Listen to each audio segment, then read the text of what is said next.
All right, we're back with another live stream. We got some wrestling to cover from last week, and if I get to it, I'll get to last night's Raw as well. So it's Tuesday right now as I'm recording this, and the last thing that we left off at in WWE was last Wednesday's Evolve from the 16th. That was my last live stream. So I'm going to pick up where we left off and go to the very next night for TNA Impact on the 17th. So yes, TNA, I bunch it together now with the WWE shows. To me, it basically is WWE at this point, as we'll see by the end of our review of Slammiversary coming up. To me, it seems like WWE basically have creative control completely over this show. And if not, they actually own this company. I don't know. Maybe they bought it in secret. I don't know if you could do that. But it sure seems like it's from what I'm seeing. But not that I'm saying it hasn't been beneficial, but if they have already purchased Impact or they own Impact, what is this relationship? To me, it's basically like kind of what we would have hoped WCW could have been, like its own show, but I guess run by WWE if they owned it. So they actually do have a show here, TNA. It's nostalgic. It still has the same logo, has the same name, has all the history and heritage.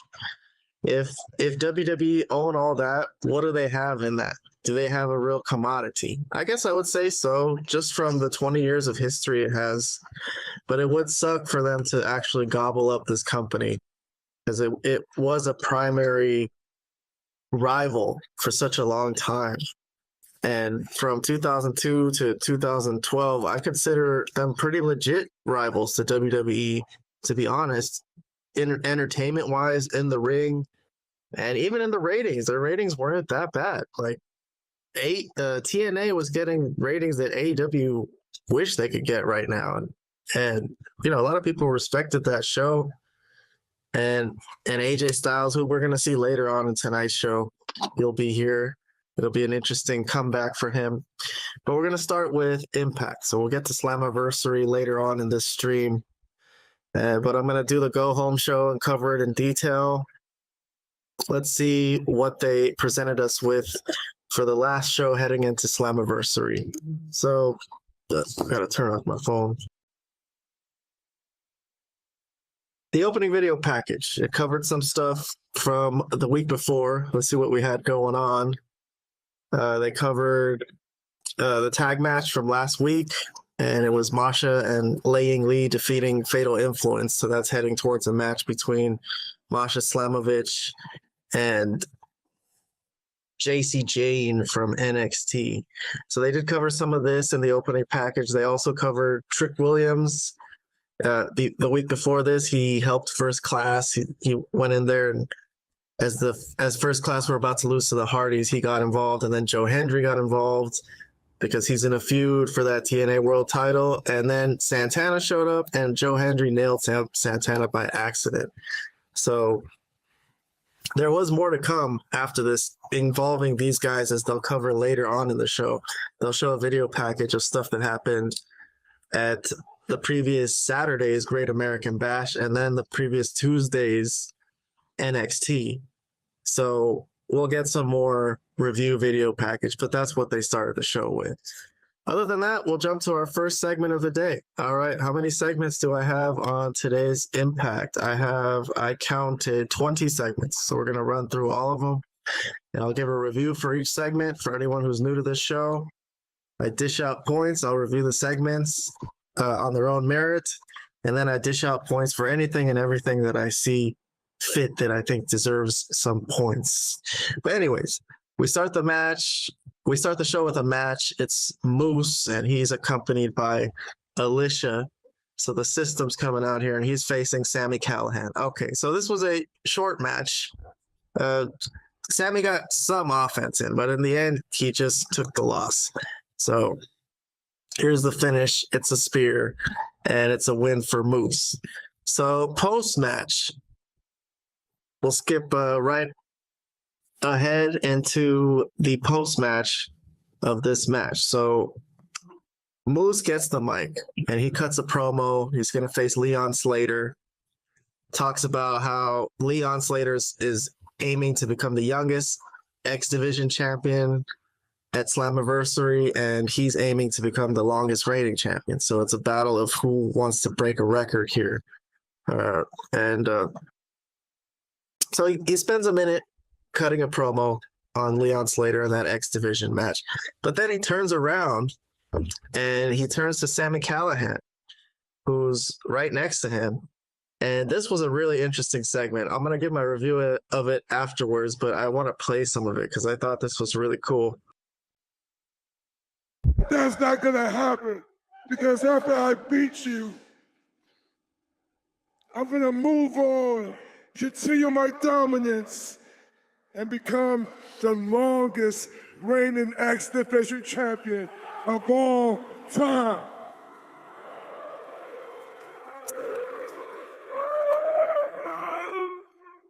Sami, what the hell are you still doing in this ring? You know what? I hate to address an elephant in the room, but Sami, you don't have it anymore.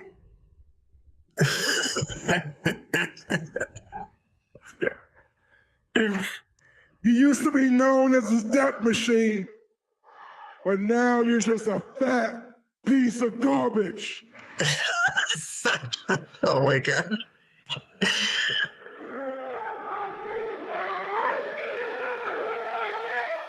Now I'll give it to you, Sami.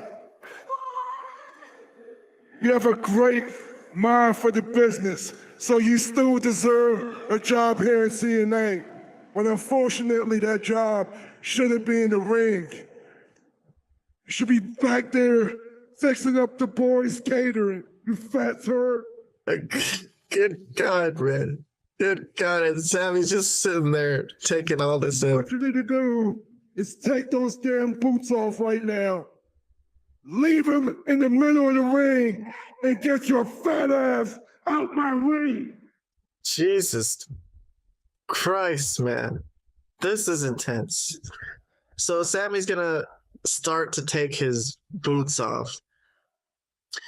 And he's just going to leave. He's not going to do anything. He doesn't take his boots off and leave them there like Moose suggested he should, but Alicia's here talking shit. But anyways, as Sami walks out dejected, he just walks out of the ring. Moose introduces the next match. So Moose is here, and the next match has to do with the system. So he's just going to introduce them all right away.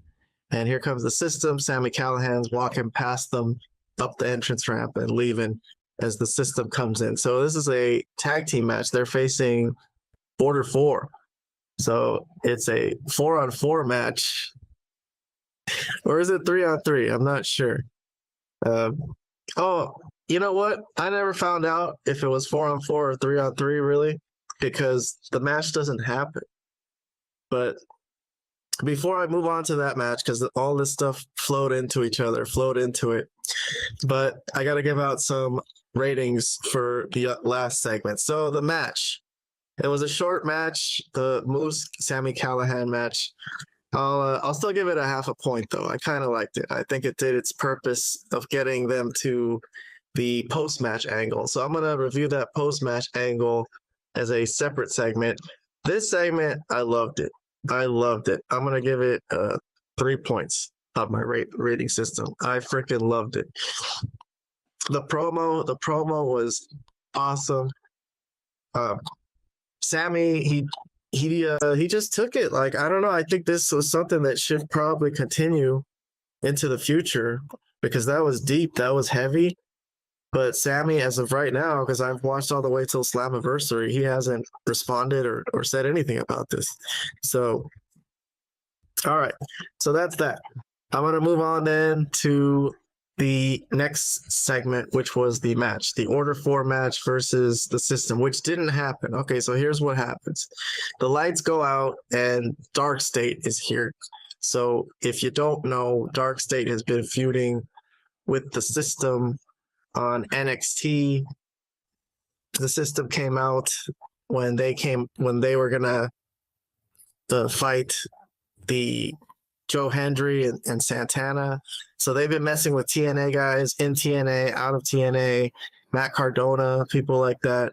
So here they jump the system. So they get back at them here, and Order 4 is like, nah, don't do nothing. This is not our business. These heels, they just stare off at them and they walk off. So here's Dark State walking up the entrance ramp. So I guess they go to the back. So what do I think of this match? I got to give a rating to this Dark State thing. It was a match that never kicked off between Order 4 and the system. That was a good idea for a match. I actually was kind of looking forward to that. So I'm a little disappointed. I should give a thumbs down just for not getting to see that match that we were teased with. But for the angle, I guess it's an angle. They jumped them and they stood tall over them and they ruined the match. I'll give it a half a thumbs up.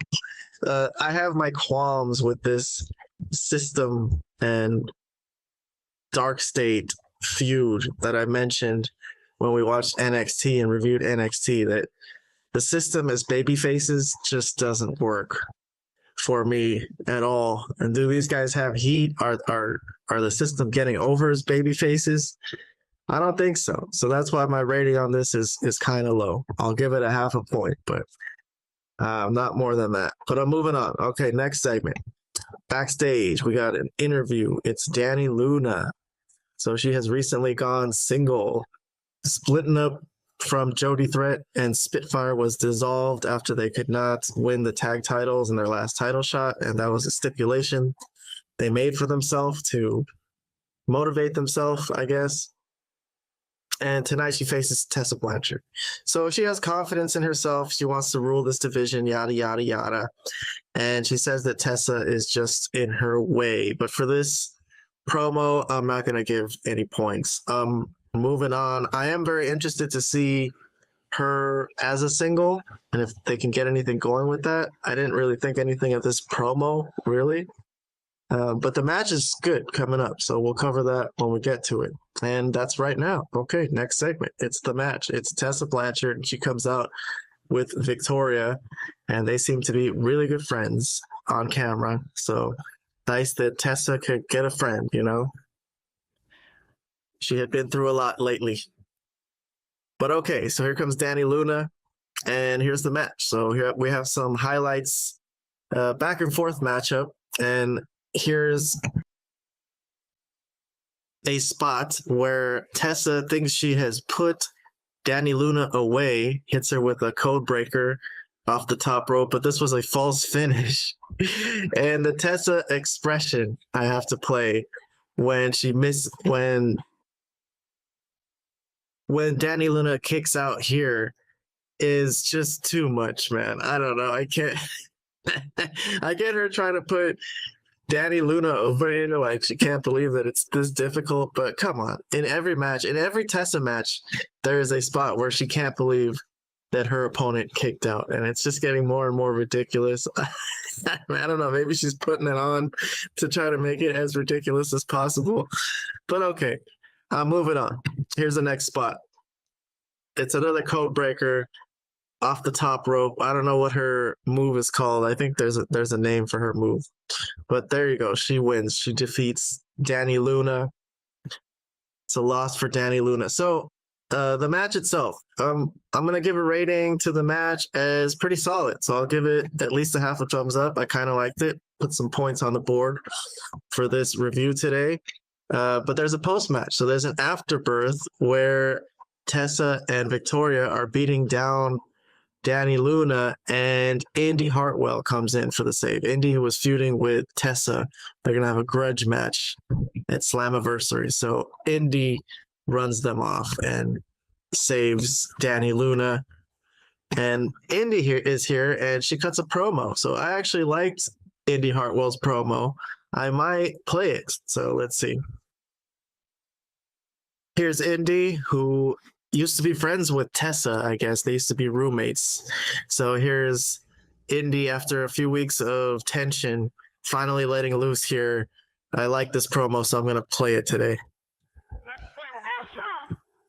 Tessa, you want to talk about friendship? Every friend you've ever had, you've turned your back on.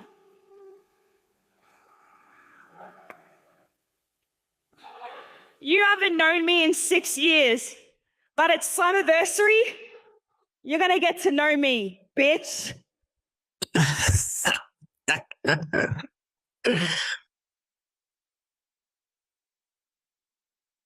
All right. So for the afterbirth here of the attack and the promo, I'm gonna give this a thumbs up. I like this. So I'm adding a point on my impact review. This is the go home show for 2005's Slammiversary. Anyone who's just joining us here, we're headed towards Slammiversary. We'll get there. We got a bunch of shows to do today. I'm gonna do Smackdown after this though, before we do Slammiversary, and then we might do Raw, but we'll see. All right, then moving on to the next segment. All right, next we're going to the World Tag Team title picture. Here's the inspiration. This is from a few weeks ago. They keep showing clips from this autograph signing where the Elegance brand and Ash by Elegance show up and just disrespect them and, you know, try to take the attention away from them, which is pretty hilarious. I like these because to me, Ash by Elegance is pretty funny. So I'm gonna give this little segment they showed a half a point because Ash by Elegance does it for me, really. But here's the next segment we're headed to. It's a backstage promo from the inspiration. I'm not gonna play this one. I didn't really think much of it, but they do this thing where they, finish each other's sentences or say parts of the sentences each. They're very coordinated, I will say, but it just wasn't very enjoyable to me to listen to personally. But that's it. That's the only thing I'm giving ratings on, is whether I liked it or not. I don't know if anything is good. I'm just a lowly malapert. But anyways, yes, this promo didn't really do much for me. I'm moving on to the next segment though. Next we got a replay. So this is from Tuesday's NXT. They didn't show what happened on the Great American Bash, but yes, Masha Slamovich. This was a tag team match. It was Masha and Zaruka against all of Fatal Influence. So Masha was there and she had a moment with her Slammiversary opponent where she held her title. Masha got the win in the tag match. Not a good sign if we're trying to figure out who's going to win that actual main event title versus title match, but we'll get to that when we get there. We'll have plenty of time. But regardless, so yes, they filled us in on what happened with Masha and JC on NXT. So next, we got some business for the world title. So they did show Ash by Elegance a minute ago, and that set up this segment. So it's an in-ring promo for Ash. So Ash gets time to just go to the ring and talk with her stable behind her. And, she puts herself and her stable over.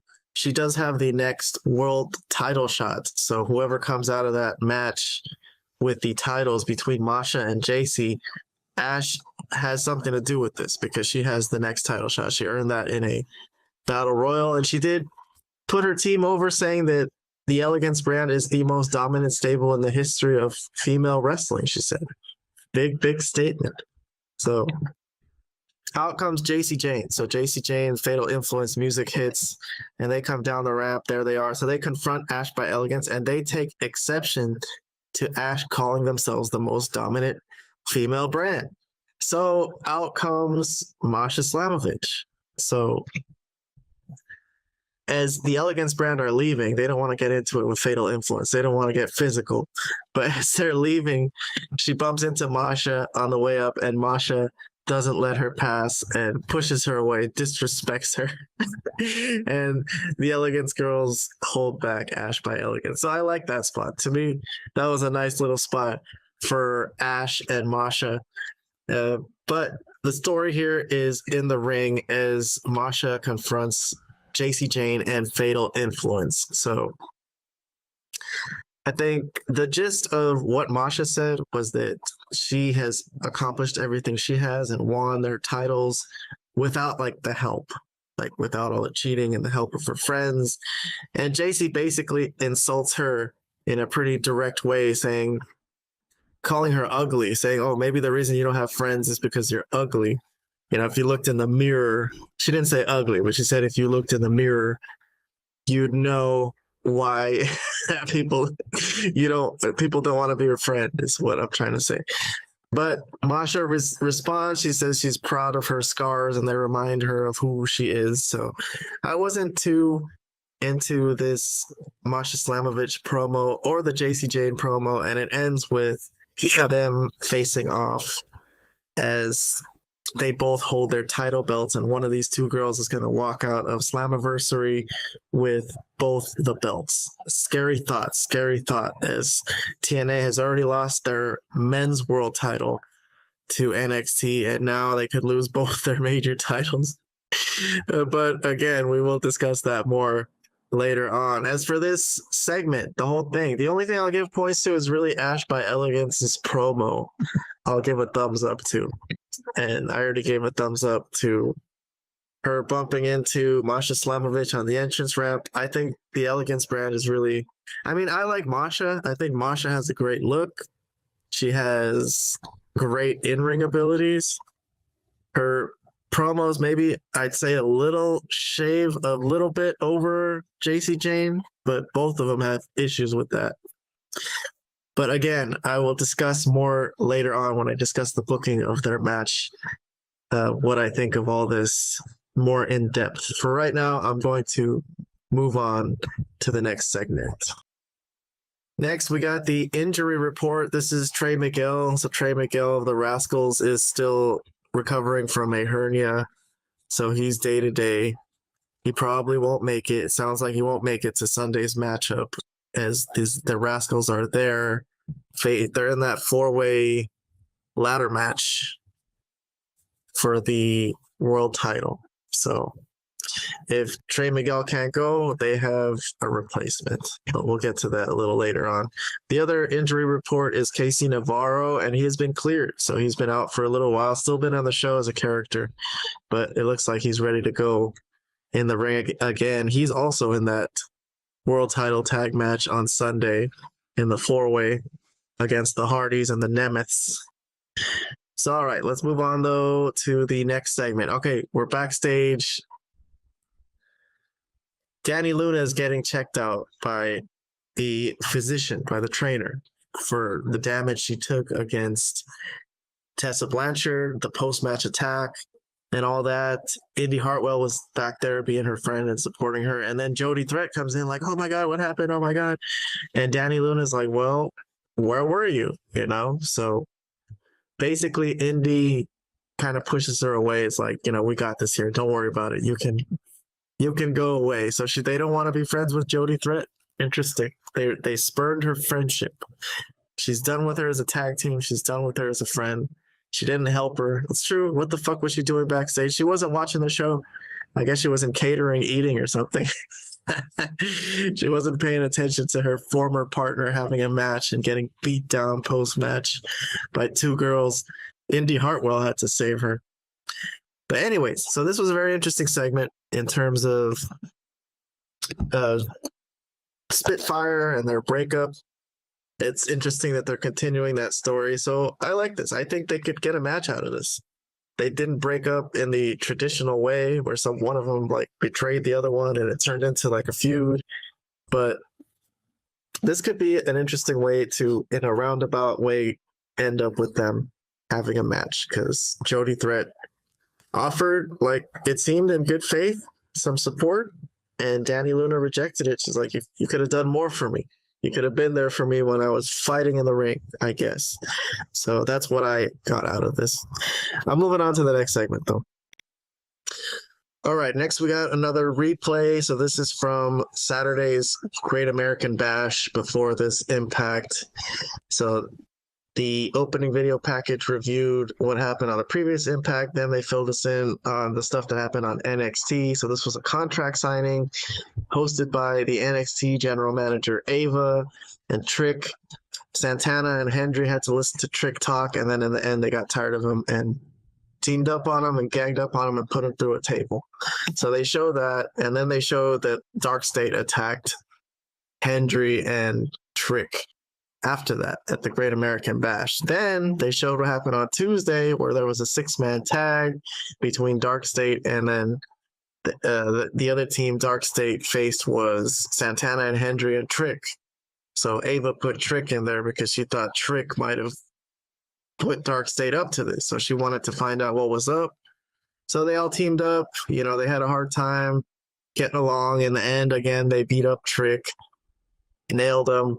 And then this is where the system came in to fight off with Dark State, which ended up being that match that we saw earlier. And then on top of that, Trick is basically ready to face off against two guys who are coming after his title and want to get that belt back for TNA. So they covered all this stuff. So this is a replay. No points for this, though. I'm just going to move on to the next thing that happened. So the next thing was a video package. It was a Santana video package, very dramatic. When I was watching this, I will say I know the result of what happened in the end for that main event. But when I was watching this, it did make me think, like, man, they're making this so dramatic. It's got to be going Santana's way. All the signs hinted towards that. I was very surprised at the end. But regardless, in this video package, he says some dramatic things, and then he gets a call from his father, a voicemail that they put on about how proud he is of him. So this video package, though, I didn't really care for, to be honest. A lot of Santana's segments I don't care much for, unfortunately. I like the guy, I like his attitude, but I like how hardworking he is. He deserves it and all that. But his character work, I don't know. There's just something about it that just doesn't seem very exciting. He's a very serious dude. And that's it. That's about it. Him and Hendry, I think they have issues coming up with a charismatic face of the company, is what I'm seeing TNA have.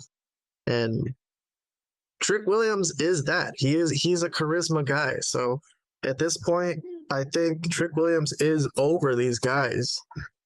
But regardless, I didn't give this segment any points, but we will discuss this further on when we get to Slammiversary. Next up, we got a match. It's Judas Icarus of the Northern Armory, and he's here with just Travis Williams, no EY. And he's facing off with the Hometown Man, which a lot of people say is Cody Deaner, but honestly, I don't think so. I don't really see the resemblance. But anyways, regardless, I'm moving on to a spot. I'm going to show some highlights here. So Hometown Man takes out Travis Williams here with through the rope dive. Not bad. I guess that's getting Travis Williams involved in the match. He wasn't really interfering, but Cody Deaner gave him a dive through the middle rope anyways. No points for me on that, though. Here's the finisher. So it's a sliced bread finisher from Cody Deaner onto Judas Icarus, and nice selling from Icarus. I'll throw in a half point for him there just for the selling on that finish. And Hometown Man wins the match, believe it or not. And then there's an afterbirth immediately. So the Hometown Man is going to get attacked by EY. So here comes EY. I don't know why he wasn't there the whole time. He didn't come out with his boys. And Hometown Man runs out through the crowd, and the crowd taunts EY as and this has been a running gag, a running thing. I don't know about a running gag, but a running thing that EY, Eric Young, has been doing, fucking with the crowd, and the crowd fucks with him. So I like how he gets involved with the crowd. He seems to be the only guy on TNA who does it, so that's good. They've given him that luxury of playing around with the crowd and pretending like he's going to attack them. It's usually pretty funny. But in this case, all right, we're going to do some reviews. So the match, the Cody Deaner, Judas Icarus match. I'm going to give the match itself a half a thumbs up. I thought it was well worked. kind of short. And, you know, that sliced bread spot was not bad. A win for Cody Deaner for the, sorry, not Cody Deaner, the hometown man. You see, they've got me saying it too. Everyone keeps saying it. All right, so the afterbirth too. It was just Eric Young running in and basically hometown man running off. So I'm not going to give that one any points. I'll move on to the next segment. We will discuss the Cody Deaner, Eric Young, Northern Armory feud saga in a little while as well. But next up, we got a Fourth Hope video package. It's the real one, formerly Enzo Amore. He cut a promo like this last week, sent in, it seems, in black and white. I played it from last week. This one I'm not gonna play. But from my understanding of this, they started a promotion, and I think there's 4 ropes instead of 3. That's what I'm guessing. That's why it's called Fourth Rope. I've never actually seen it. But it looks like they want to bring some of their wrestlers in through the quote-unquote forbidden door and come to TNA. So we'll see some of that later on when we get to Slammiversary. But for this promo, I don't know. I was kind of interested the first time when it was new. I tried to listen. This time it kind of just made me feel a little like he was rambling on and on and on. So I'm not going to give any points this time for enjoyment. But I'm moving on to the next thing on this impact. Next up is a Steve Macklin promo backstage, and this relates to what we just saw with the Fourth Rope people. And Macklin basically states that, you know, he's the international champion. He's down to face anyone from anywhere in any company. So this hints at what's to come for Slammiversary, but I'm going to save my thoughts on this when we get there. It's slightly interesting, but on this promo for Macklin, I'm not going to add any points on here. Macklin is a very serious dude. He's been a very solid worker. He's had really intense feuds. But for the Steve Macklin supporters out there, I think he's great. I think he's a great wrestler. I think this is a great spot for him, a mid-card champion, because I don't think people really care about him enough charisma-wise to really push him as the face of the company. Although he could be a champion. It would be believable. But I personally don't see Steve Macklin as a promo that captures me and really makes me want to listen really badly. But regardless, I'm moving on to the next segment. We got Matt Cardona. So this has to do with the whole Dark State thing. So Dark State, who started picking on TNA guys, jumped Joe Hendry and Santana, and then Matt Cardona. Cardona went to the system and was like, hey, you're going to let these guys run roughshod? That's your job. And he wanted to team with them. And the system kind of dismissed him, laughed at him. But then they ended up doing what he said anyway. So they showed up on NXT to fight Dark State. So anyways, Matt Cardona's here to face a local talent. And he grabs the mic and cuts a promo before the match, basically telling Dark State that he knows they're in the building because they engaged in an attack early on against the system and that he's ready. So it's like, bring it on.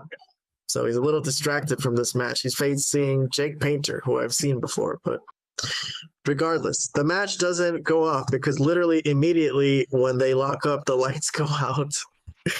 And Dark State is here. So Saquon is here. There's Cutler. There's Dion. There's Osiris.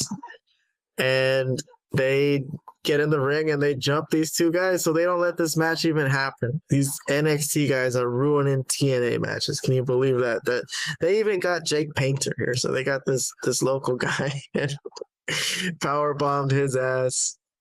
This was a weird thing to me. I don't know why Brian Myers from the system came out first without the rest of the system. So they were about to powerbomb Matt Cardona when Brian Myers entered. And they kind of beaten up Brian Myers, and then a minute later, the rest of the system comes out. So I was kind of like, what the hell? You know, I didn't really understand why they didn't just come in together. So the rest of the system run in and they clean house, and Dark State are run off and they fight alongside Matt Cardona. So funnily enough, that alliance ended up happening, even though they didn't really seem too thrilled about it. But yeah, here's Alicia talking shit to the Dark State. That's kind of funny crossover that I'd never thought I'd see. But interesting. All right, so the match didn't go off. It was a Dark State. Again, they ruined another match. So they did that earlier in the show. There was a tag match between two stables that they interrupted and fucked up. This one, the bell rang at least. But I'm going to give a thumbs up to this one. I actually liked this one better than the opening segment because I just wasn't sure if they were going to come at all, and then they came immediately, so that was kind of funny. I would take a point off, honestly, for the whole thing where the system didn't come out united. I don't know what happened there. I can't really explain it. But I'm going to be nice today, and I'm not going to take a point off for that. Maybe the other guys were eating or something. They had to finish their food. Brian Myers went out there first. But anyways, I'm on to the next segment. It's the Hardys. So the Hardys come out to cut an in-ring promo. Very serious, emotional promo. They basically say that they don't want to do this as a tag team anymore if they're not the top level. So they're basically saying we're gonna break up if we don't win. Jeff is like, damn, we're getting old. You can't even beat AJ Francis. That's like the mark of like, man, you don't got it anymore. But anyways, Leon Slater comes out, who grew up idolizing the Hardys, has a friendship with them, a really deep friendship.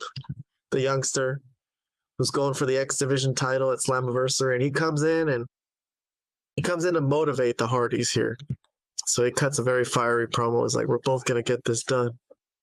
And then First Class come out. So here's KC and AJ Francis. They talk shit to the Hardys, basically about how old they are. And how KC wasn't even born when they were like in their heyday, that they're just over the hill, basically. And so I liked the AJ Francis promo. Anytime AJ Francis talks, I'm listening. So the Nemets come out too. They cut a promo, and basically this turns into a big melee between all the tag team participants. The Rascals even run in. There they are. There's the Rascals. And there's a spot here where AJ Francis goes over the top rope because this is going to be a ladder match, a 4-way ladder match. So this was an interesting spot. Francis, some crazy shit happens to AJ Francis in this match coming up. You got to see. But this was a cool one. I'll give this one a half a point. They did this safely.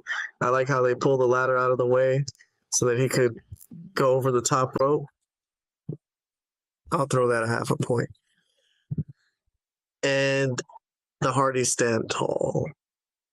So they're going into that match, trying to regain those tag team titles from the Nemets in a 4-way.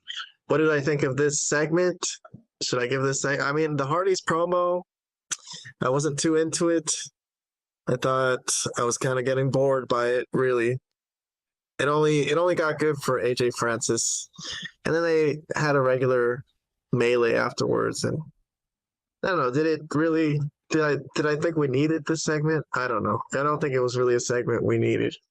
And the Hardys, are they really going to break up? Was this just a thing to kind of give them like kayfabe, some motivation, I guess? I don't know. I wasn't into that whole idea of like, hey, we're going to break up. Or it was too emotional for me, too emotional. So I'm going to pass on this segment. I could have done without it for the go home show. But regardless, we got one more segment today. It's the main event. It's a tag match. So this has to do with the world title feud. Kazarian is here. He's teaming with Trick just because they're both heels. Kazarian, who would love to be in this title scene, he does inject himself into it, as you'll see later on. He's involved in all this in some weird way, even though he couldn't get in on the title match himself. But he's teaming with Trick. He's facing Joe Hendry. Santana comes in through the crowd as always. Pre-match tension here between Joe Hendry and Santana already before the match even starts. And here's the spot, the finish of the match. I'll just skip it to the end here today because we want to jump to that pay-per-view later on and get to the really good stuff. But Santana here tags himself in, and he's basically going to put his finisher on Kazarian and win the match that way. So that's the match. I didn't really think much of this match, honestly. I'm more in the Jim Cornette school of why are you giving this away? These are all the stars that are going to be in the main event. They don't need to be on the main event of an Impact. I could have also done without this match. But post-match, Santana and Joe Hendry stare off, and Trick is there with the belt. And we're ready. That's it. That's the last stop before Slammiversary. These guys are going to have a three-way. So, all right. I will get to all that when I get there. I got to go in order today, though. I want to just follow the WWE chronology, just in case there was some crossover to SmackDown. There wasn't. But still, I'm going to do SmackDown next. But for my review of Impact, a sparse 10.5 points. I don't know. I liked some things. I put some points on the board, certain places, but not a very overall, very, very, very exciting go-home show, in my opinion. I've seen better ones. But regardless, before we get to Slammiversary, let's do SmackDown from the 18th. All right, we're here at SmackDown. Let's run through all the segments today. Give our reviews of each segment as we go. I got 16 segments that I've counted for SmackDown here today. Let me see. Let me check that one more time. Yes, 16. All right, so we're going to run through SmackDown, and then we'll get to Slammiversary after this. So let's see what we got in store today. So it starts out with an angle immediately when the show opens. We're out in the parking lot. It looks like Solo and his crew, the family tree, or his family tree, the MFTs, I guess they're called.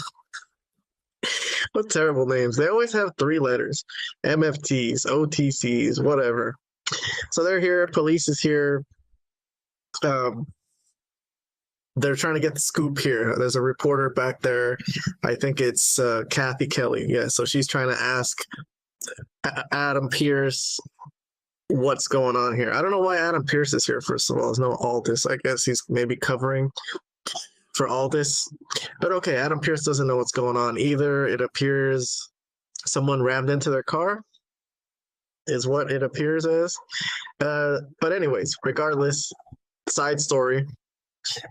Cody Rhodes walks into the picture. So there's a contract signing tonight with him and Cena for their title match at SummerSlam.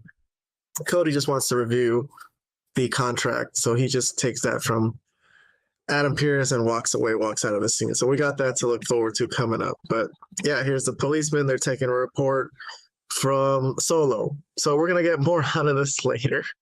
It's going to be very interesting. But I will give this segment a thumbs up just for the intrigue. Like, what the hell is going on here? It's police around and everything.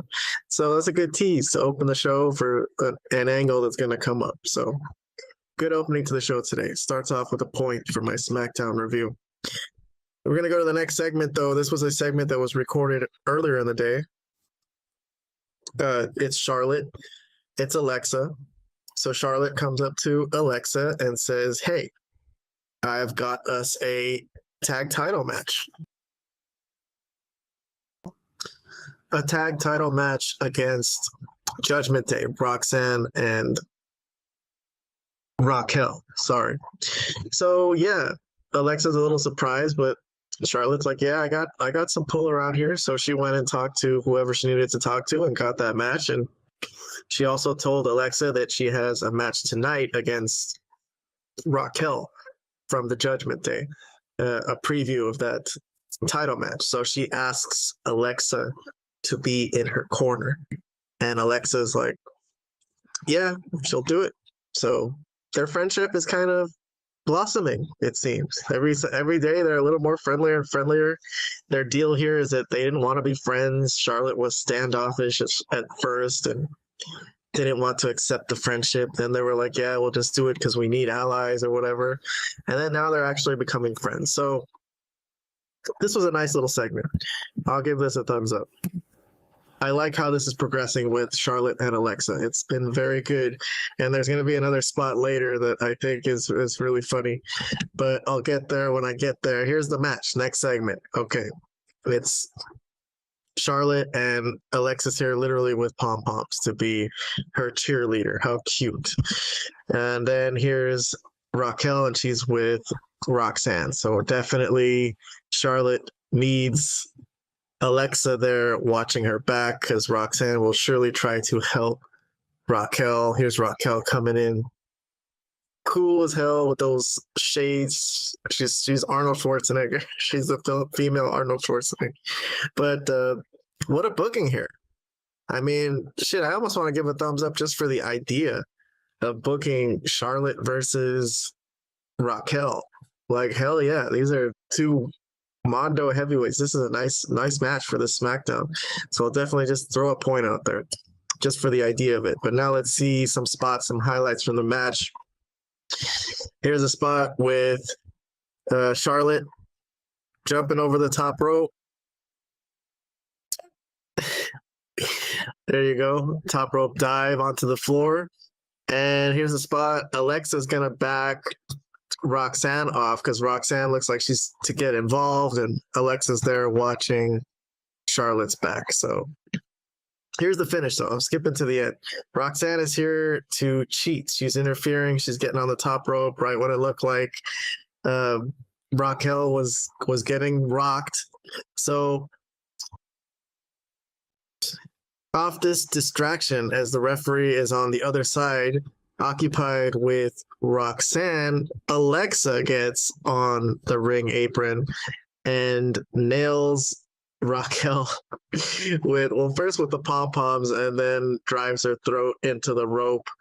And then that leaves an opening for Charlotte to finish it off with a kick and a roll-up is what the finish was there. So a little bit of a fuck ending, not clean at all kinds of interference, but Charlotte had Alexa there watching her back, just like, if I didn't know better, just like friends.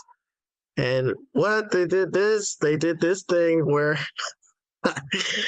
Charlotte put out half a heart and Alexa finished the heart with the other hand, and I was laughing my ass off because Joe Tessitore, when they did that, he goes, "Oh." So, I'm giving 2 points to Joe Tessitore just for me for putting this over and trying to sell this. He was hilarious.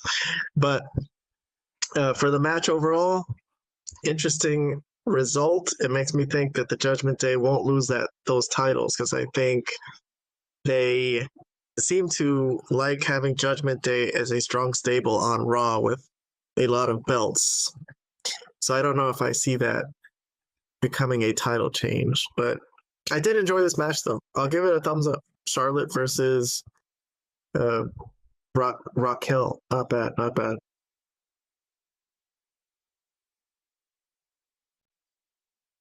All right, next we got a backstage segment. It's Adam Pearce and the police. He's with the police. So the police are talking to Adam Pearce and they want to talk to Jacob Fatu. So Pearce is like, damn it, are you serious?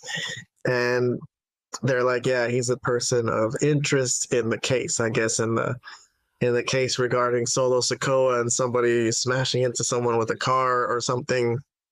A story that is yet unclear to us. But yeah, so Adam Pearce immediately sells Solo out, and he's like, yep, I'll show you. He's right over here. And so conveniently, he was like right there a few feet away. And Jacob, he doesn't like seeing the police. He's been in jail before. So he's like, I don't want to talk to you punk asses. You know what I mean? I didn't do nothing. And Pierce just convinces him. He's like, man, just cooperate with them. It's what's best for everybody. See, there won't be any trouble. So he goes off with them and he talks to them. So this will come back later. But yeah, I'm definitely interested to see where this is going, what they've got brewing here. I like the little tension between Jacob and the police. That was good. But I'm moving on to the next segment.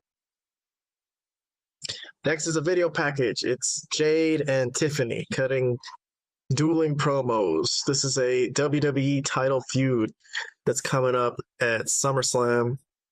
Tiffany versus Jade. Good matchup, but regarding the promos here, both of them, nah, no points for me at all. Not interested to hear either one of these speaking really on a match. There's no real heat here. They don't really hate each other. It's kind of a babyface versus babyface matchup, really. They're gonna try their best to put on a banger, I guess. But we'll see. No points for me here. I'll move on to Damian Priest and Malachi Black. Aleister Black, excuse me. I keep messing that up because for so many years I was calling him Aleister, or Malachi Black, I mean. Nah. Anyway, so they show a replay of Damian Priest playing Peacemaker as Aleister Black was trying to get a piece of R-Truth, and Damian Priest tried to stop him, and then he ended up getting his ass kicked. So that was the previous storyline from the previous week. This week, next segment, Damian Priest is walking backstage, and he bumps into Carmelo Hayes. And he's like, have you seen Aleister Black? Because he wants a piece of him. And Carmelo's like, nah, even if I did, I wouldn't tell you. So that brings Damian back to him. And if you guys don't remember from a few weeks ago, Carmelo Hayes was the one who went up to Damian. It's like, why are you getting in everyone's business? Why are you getting in Truth and Aleister Black's business? It's going to be bad for you. And he's like, look, turns out I was right. So this turns into Carmelo Hayes challenging Damian Priest for a match. Priest is like, sure, of course, he's down to do it. And he says, it's crazy that you want to get laid out 2 times back to back. That's what Carmelo Hayes told him. And that made Damian stop him from walking away. And Damian with some ominous words leading into their match tonight. So impromptu matchup that's going to come up a little later on. That's a nice booking. Carmelo Hayes versus Damian Priest. I don't mind that. Carmelo Hayes wants a chance to make a name for himself here against a former world champion. So we'll see how that goes. Trick Williams has been killing it over in TNA, making me think that Trick is the better of the two. I don't know. I mean, I've always been a big Carmelo Hayes fan. In NXT, he was lighting it up. On the main roster, he hasn't been getting to the same shots, but here he is. So it's going to have a match later on. We'll see how it goes when we get there. But for now, let me move on. Next up, it's the very next matchup. Okay. I didn't have to wait long for that one. Okay, it's Carmelo Hayes, him against Damian Priest. Very stern look from Priest to Hayes before the match. So this is an image of Carmelo Hayes just flexing during the match. He had a good little run there, but this was a long matchup, went to commercial break and everything. But I'm going to skip to the finish. So Carmelo, after getting in a top rope frog splash during the match, is his best offense. He's about to get old schooled here when Malachi Black shows up. And Malachi Black basically freaks him out as he's standing on the top rope and pulls his leg off, and he gets his nutsack destroyed there. But that's the end of the match, so that's the DQ. I'm not going to give the match a rating. It got thrown out. It was a fine matchup, but not really much there. I didn't really see Carmelo Hayes really showing, what he's all about or everything that he can. But there's an afterbirth. So obviously Aleister Black is here, and he wants to fuck with Damian Priest. So he's already fucked the matchup over, and he's going to kick Damian in the face really nasty with a roundhouse kick. So excellent looking kick. I'll throw in a 0.5 point just for how nice Aleister Black's roundhouse kick lands sometimes. Very good. So Carmelo gets up and he don't want no piece of Aleister Black, so he just walks off, even though he lost the match technically because of Aleister Black. Still doesn't get involved, and Aleister Black looks at Damien, fixes up his coat, and walks out very relaxed after what he's done. So Damien is fucked up. For the post match, I like that. I like that. I will say I liked it a lot. I think Aleister Black had good aura there. So I'm going to give that whole Afterbirth another 2 thumbs up. So I'm at 8.5 points so far. I'm moving on to a video package. This is a Wyatt 6 video package. Honestly, I don't remember anything they said. I didn't get anything out of this. This was their first promo after winning the WWE tag titles, but I'm still not giving any points. I don't know. It didn't really make me excited for their run. They're just weird in a way where I don't really even know what they're saying. At least when Bray Wyatt was talking, I could kind of make out some words. But I'm moving on from this. So this is WWE tag title picture. I think we're going to have some stuff happen with those tag teams, a bunch of tag teams that are in on this a little later in the show. We'll get there when we get there. But I'm moving on. All right, next segment on the show, it's Solo Sikoa. So he's headed to the ring with his MFTs all behind him. And he cuts a scathing promo on Jacob Fatu, accusing him of trying to run them over, saying, basically to cut a long promo short, once a criminal, always a criminal. And the crowd was like oohing and eyeing, like, damn. So for all this stuff, man, I'm gonna give this Solo promo another point just for the promo.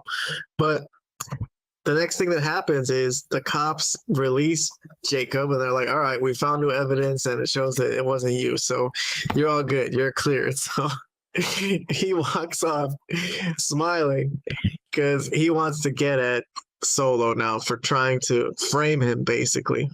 And Solo's in the ring, and they're like getting ready because Jacob's coming in, and he's got a smile on his face because he's about to do some violence. You know what I'm saying?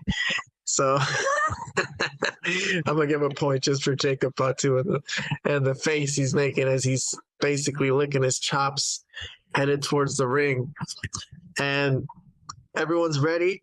This was a great spot, by the way, as they await Jacob's arrival and are facing him. Tala Tonga, the middle one, the tallest one, the newest one, tries to protect Solo. So he's like pushing him back. He's like, stay back. We'll take care of this. And literally, as that happens, Jimmy Uso is on the other side. He does not even think about it and rushes Jimmy Uso. So I want to play that again. So this happened very coincidentally, but I liked how they did it.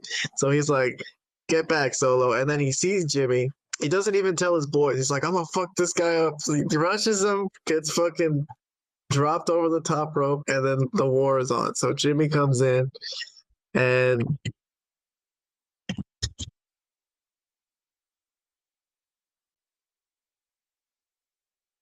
there's a melee. So a melee ensues with Jacob and Jimmy fighting on one side against Solo's guys. After a long battle, long story short, there was fighting on the outside and everything. JC and Tonga Loa get trapped in the ring and are getting nailed with a steel chair mercilessly. And Solo and Tala Tonga are to watch this from the entrance ramp, and they can't do anything about it. And then to make matters worse for Solo's crew, on top of that, Adam Pearce comes out and he says that the police are looking for, well, before he gets to that, the police are going to come out for Solo. But he books them in a match, Solo versus Jacob, for SummerSlam inside a steel cage. So supposedly that's to keep out Solo's crew. And then the police come out and arrest Solo for, I guess, fraud, for trying to frame someone. That seems like it would be something that's illegal. Here's another hilarious thing that happens is Tala Tonga is like, what the hell? What did we do? I have loved Tala Tonga. I have given Tala Tonga so many points since he's been on, just for his work in the ring, his selling, and he just fits in so well. He's very loyal to Solo here, and I'm happy with this. I was happy with today's angle.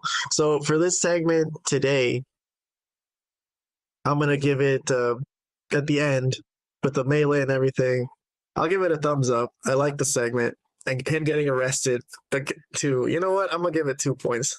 I'll give it 2 thumbs up. The fact that he got arrested and the whole story today, like I think it deserves points for how they set it up from the beginning and made it lace very well together. So that whole storyline for this whole single episode of SmackDown, I think, was very good. I liked it a lot. So I'm gonna give that 2 points just for the whole general storyline and how they had it cut through the show and dropped into this storyline here and there. So I really liked how they did that today. This was a good episode of SmackDown, I felt, because of this. This was the interlacing story. Plus, we got Cena and Cody at the end.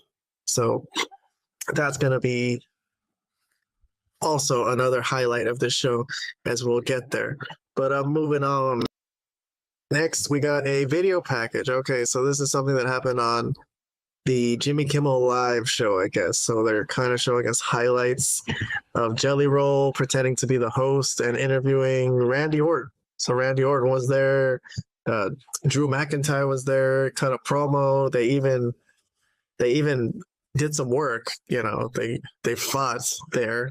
I always found it interesting when wrestlers work in a public setting like this.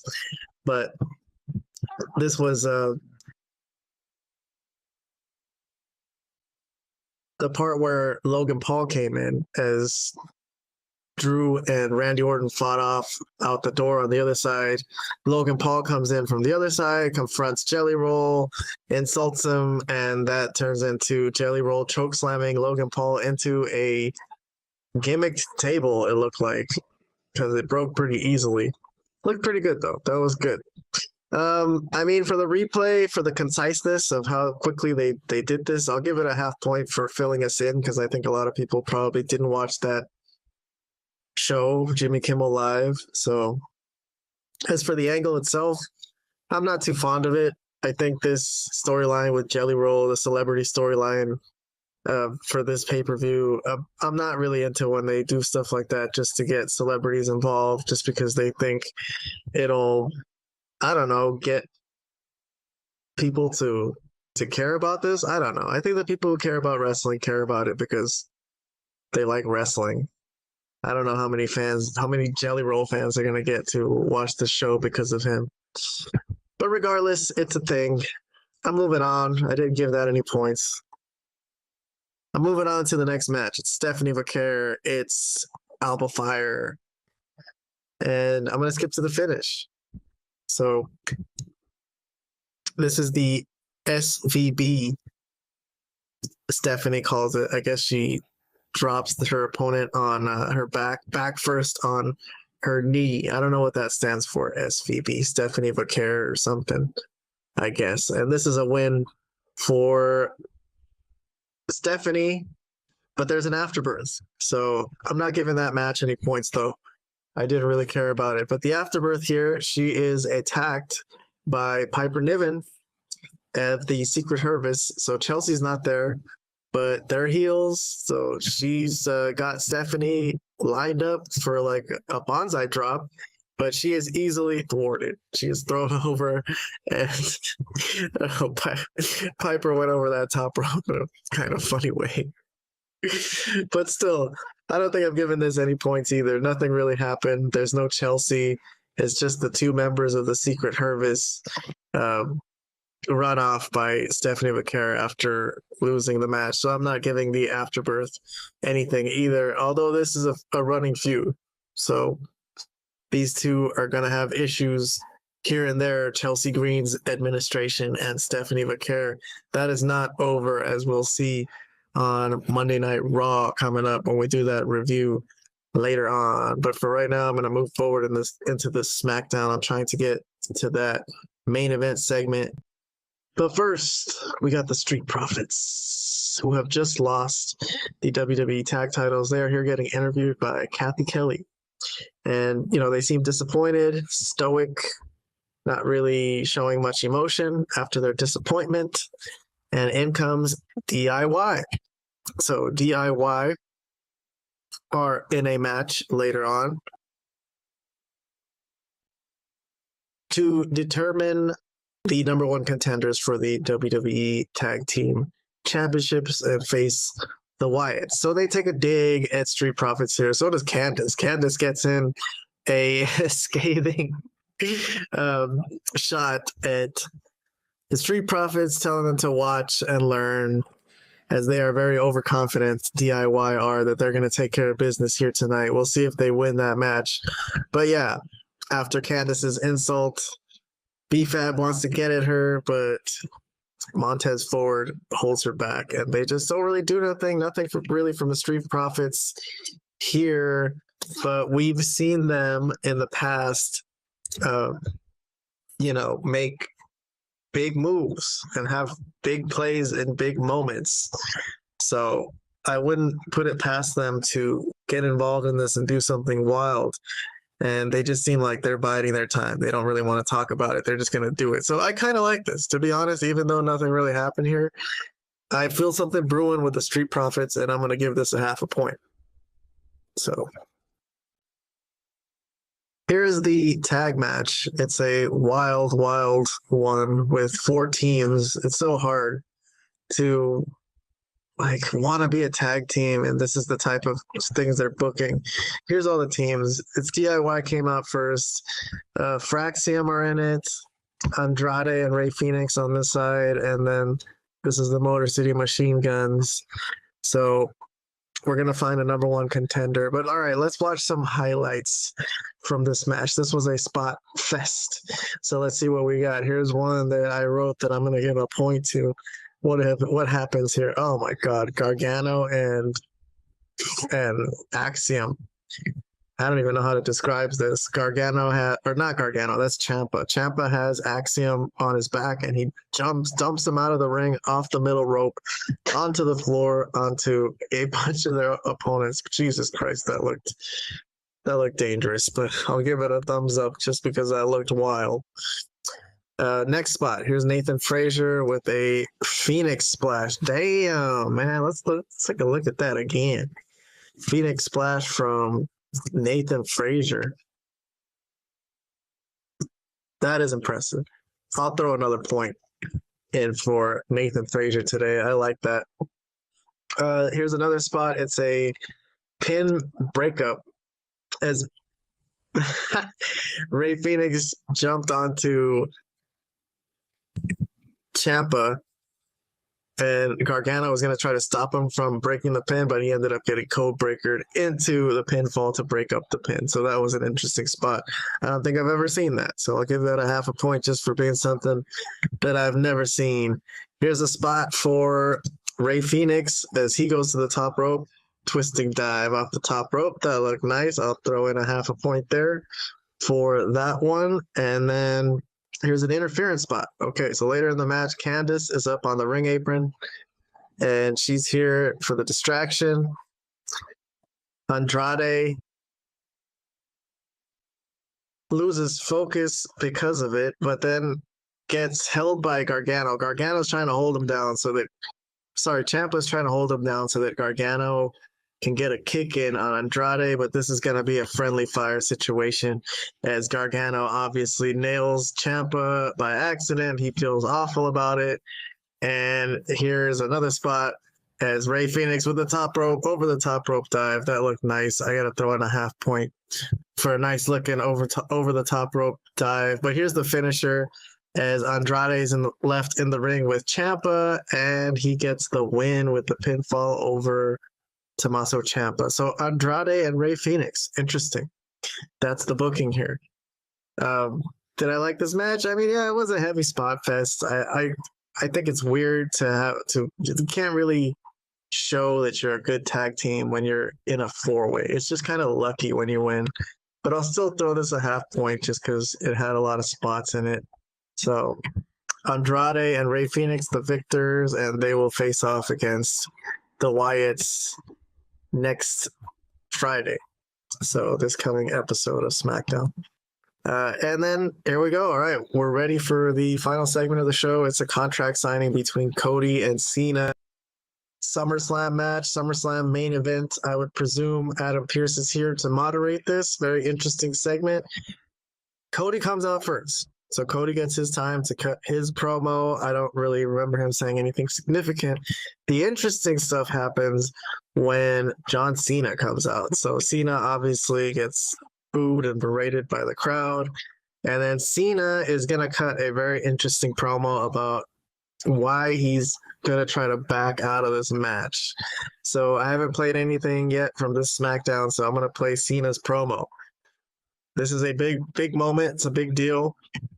Cena trying to keep that title into his last year. He says his goal is to walk away with the title, so he wants to keep it as his final year runs out. Big match, rematch with Cody, the guy he took the title off of.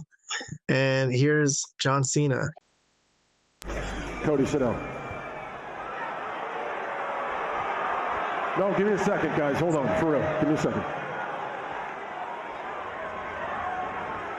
Hold on, Cody. I have bad news. I have some bad news tonight. I am not going to be at SummerSlam. I know. First time you're hearing this, look on your face. This was a tonight decision. I had to take it to the top of the chain of command. Hear me out, please, okay? Everybody knows I am filming a big movie for Netflix in New York City. Netflix knows about this. There's no surprises here. We talked. Things have been transparent. I am emotionally exhausted. And we all feel that it is best I do not physically compete at SummerSlam. Wait, no. Let's not jump to conclusions here. Hey. I know about earning stuff, and I'm out here to be the good guy. Okay, you earned a rematch. You are going to get your rematch. We'll do it in Paris. We could do it in Perth. But as far as SummerSlam goes, boss, there is no way in good faith that I can sign this contract, okay? Now look, hey, whoa. I know you're upset. We are all upset. Okay, we're all upset. There is nothing we can do here. There is nothing we can do. Because if my name goes on the contract, Cody, I have to be at SummerSlam. We took this thing right up into the final minute. All right, tough choice to make. But we all talked. Everybody realized I'm working real hard. Emotionally, I'm just out of it. This is a tough decision, but this was what's best for business right now, okay? Guys, really, hey, whoa, really. Cody's just guys, like looking pissed. You don't even know how hard it was to be here tonight, okay? No, seriously. This is the farewell tour, you know? I wanted to give you guys fireworks. I wanted to give you guys a night to remember. But hey, I'm just right now, physically, emotionally, this is all I can give you guys.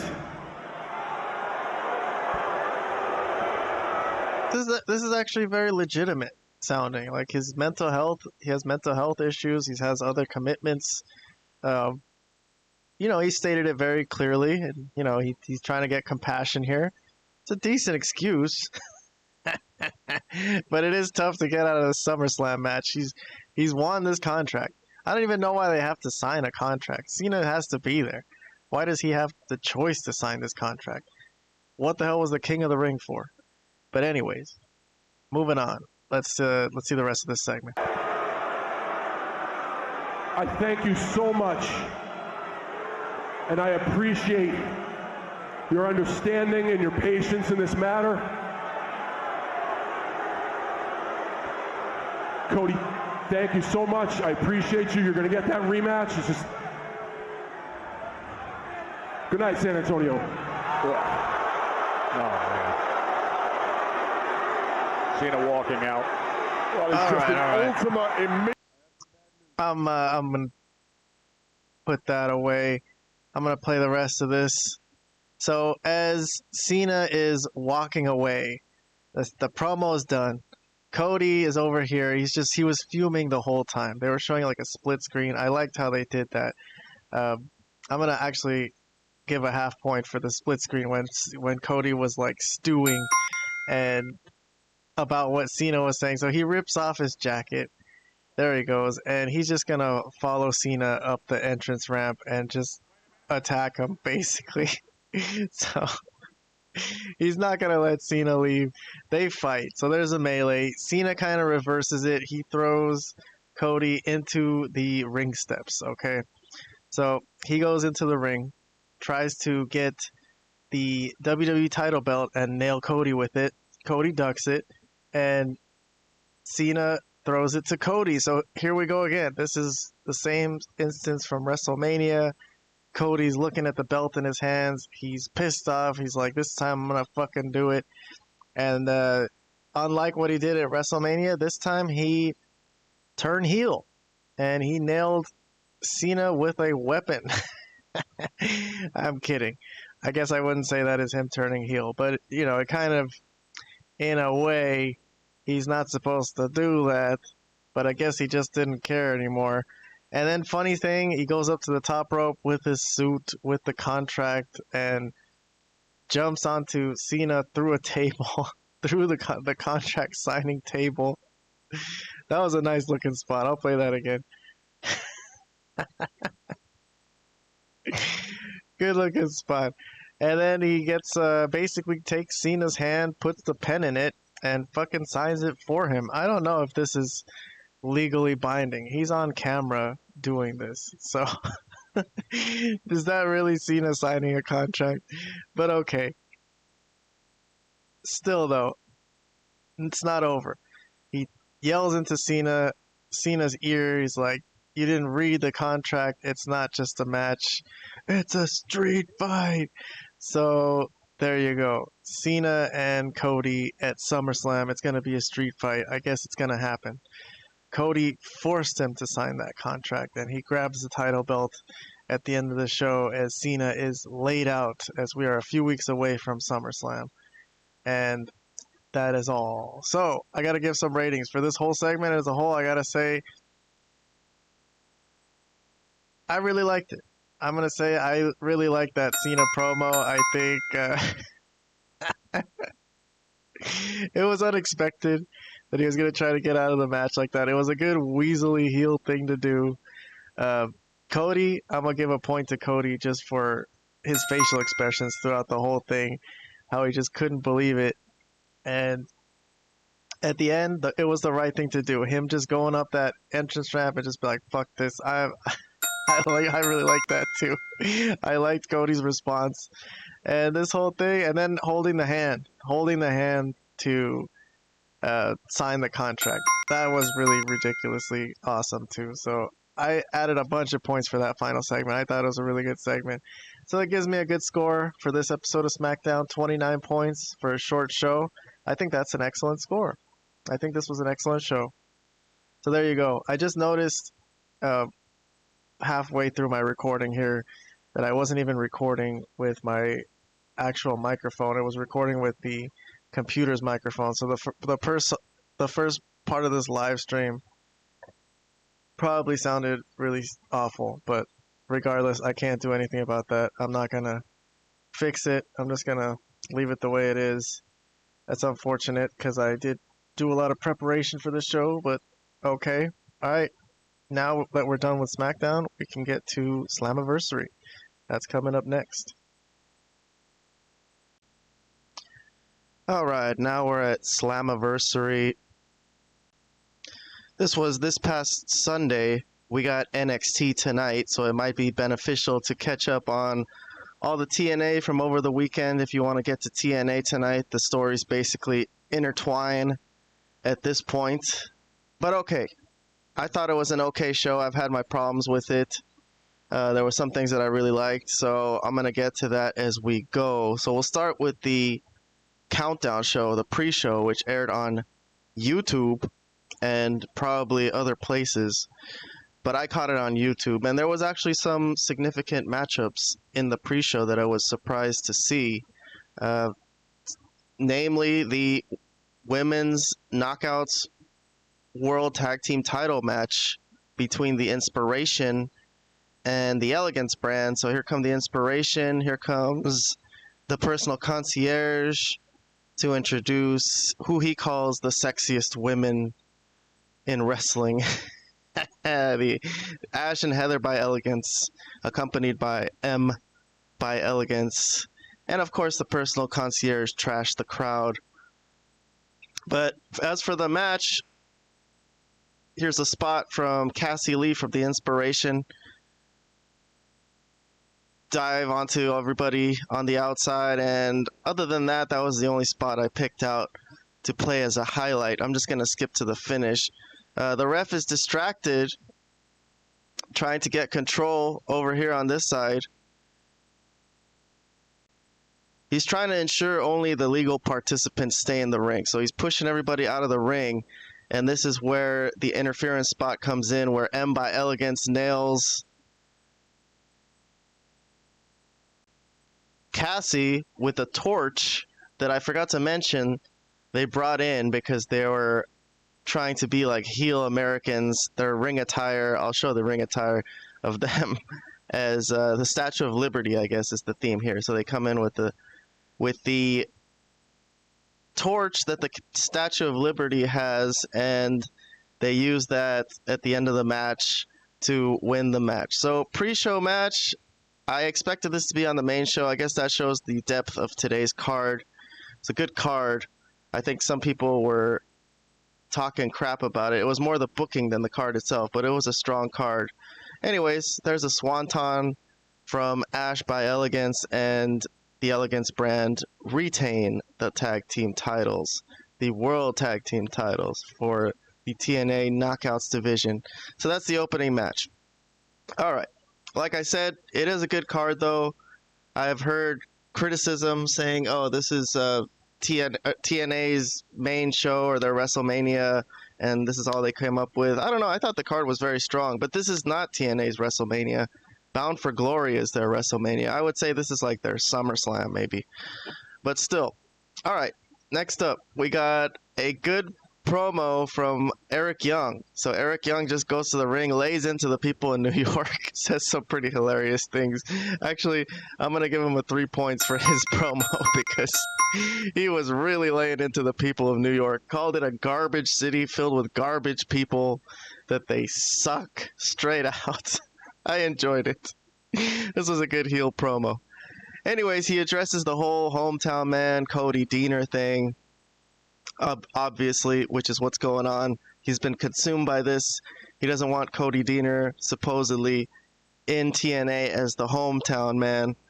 But he turns his attention to the crowd, but just makes an open challenge to anyone in the crowd, which is pretty awesome because he's been feuding with the crowd in recent months, always going after them, acting like he's going to get violent. But anyways, the hometown man comes out.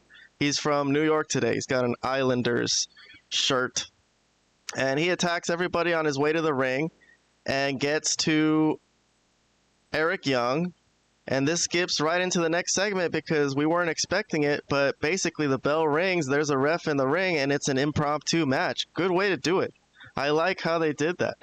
I think this was a cool matchup. It's a storyline that we've been following on the show. It wasn't just a random match. And we got a surprise match early on, and again, Eric Young feuding with the crowd, with the audience. But I'm skipping to the finish here. The finish here is a roll-up by Hometown Man, and that's the match. So Eric Young obviously pissed off, and Hometown Man runs off through the crowd, and Eric Young is just left stunned in the ring. So that's the match. So it was a quick match. I would say I liked it. I like the idea of the match. I like how they did it. I like the match itself. This is not over. As we'll see later on the main show, this is going to cause a rift in the Northern Armory, but I'll discuss that more when we get to that next segment. All right, also on the pre-show, this was a tag match, a big multi-man tag match with one side containing the international champion participants in the next three-way, Macklin, Mance Warner, and Jake something. So they're facing off against wrestlers from another promotion, I guess. It's called Fourth Rope, and it's led by, I guess, their spokesperson, Real One, who used to be Enzo Amore, and he's got two guys with him, and they're going to have a six-man tag tonight. Zilla Fatu, interestingly, is their champion. He's Jacob Fatu's brother, so he's their world champion in Fourth Rope, and then he brought also this guy with him, Bishop, and who said who reminds Real One of Sid from Toy Story. So I thought that was a good reference in his promo there. But on to the match. Here's Zilla. He's got a look. He's interesting. I'm curious why he's not in WWE. But okay, I got a spot. It's a Jake something over the top rope spot at his size and landing on his feet. That was nice. I'll throw it at half a point. Get some points on the board for my Slammiversary review. We're still on the pre-show, by the way. So here's the finish. Mance Warner is going to accidentally nail Jake something as they are in a feud for the international title. But that leads to the finisher here as Real One has an Eat Defeat as his finisher, and the Fourth Rope guys get the win. It's okay. I mean, it's kind of funky that TNA keep losing to people from other promotions as they keep losing to WWE guys, losing all their titles, as we'll find out. And then here they lose to Fourth Rope guys. But this one made sense. This one didn't matter that they lost because these three guys, it's more important that they further their feud for the international title. So this I didn't mind. But I didn't actually get anything out of it either. I don't want to watch Fourth Rope. I watch enough shows right now. I can't keep up with all the shows, so I just can't add another promotion. I'm sorry, I won't be looking deeply into it, and these storylines that cross over, I will just be looking at them on surface level because of time constraints. But that's all well and good if they want to start a wrestling company. Shit, I love wrestling as much as the next guy. I hope they have fun doing it. I hope they make some money. But regardless, for me right now, moving on to the main show. I'm already at 5.5 points, and we're going to move on to TNA Slammiversary 2025. All right, we're starting off with a strong matchup. It's a WrestleMania rematch. It's Mustafa Ali who's coming out with the Order 4 dramatic entrance. Tasha's here. She's got really cool hair today. Here's Cedric. Here's a closer look at Tasha and her really cool hair today. And here's the match. So this match was highlighted by a botch, something that happened to Mustafa Ali that was pretty wild. But we'll get to that in a second as they give each other dramatic looks and lock up with all the history that they've had. This was a really good matchup. So here's the spot. Okay, so it starts with a German suplex onto the outside. So Mustafa Ali gets German suplexed, and that gets his team involved as his boys are outside, Skylar and Hotch, and they give Mustafa Ali a chance to get in the ring and try to attempt a through the top rope or through the middle rope dive onto Cedric, and he just completely missed it. So Jesus Christ. Let's see it again.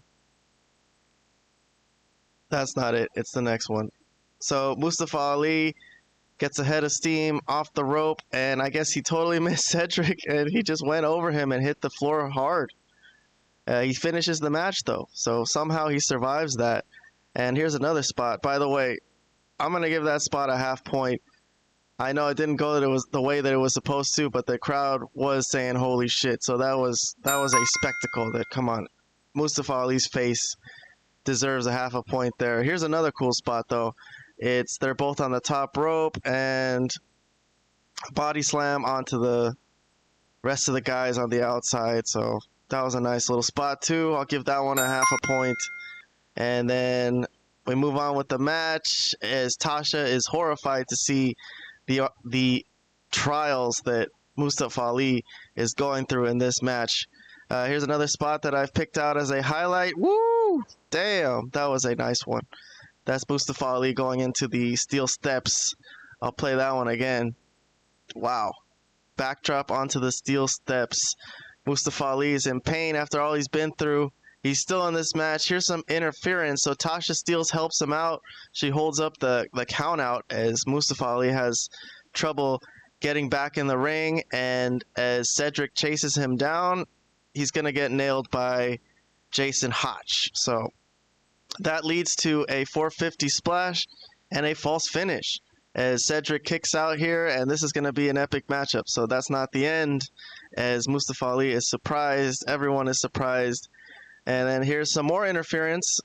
It's Tasha Steelz. She gets in the ring, starts pushing the referee, saying that was 3, and she actually gets ejected. So this is our first ejection of the night is Tasha Steelz. So she has to leave, and she's pissed off.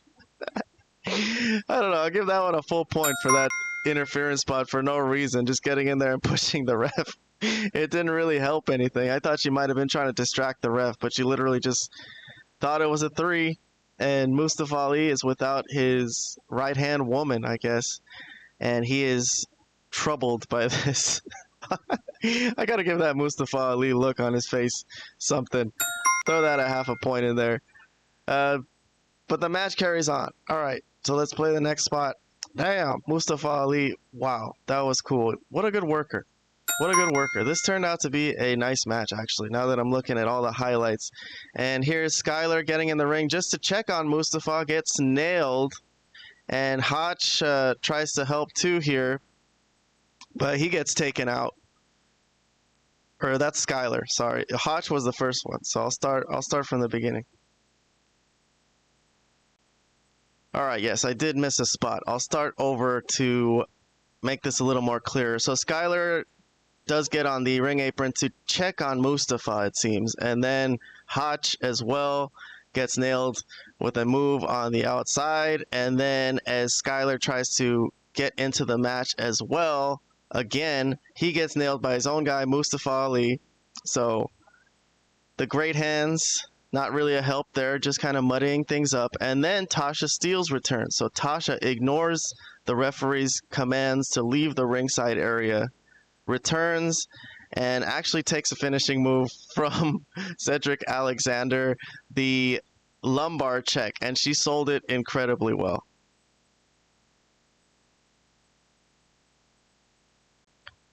She sold that incredibly well. This was one of the highlights of the show to me, is how Tasha Steelz took this lumbar check. I'm giving this I'm giving that 2 points just for that selling from Tasha. Good job. But anyways, that leads directly into Mustafa Ali's finisher as Mustafa Ali hits the 450 and picks up the win.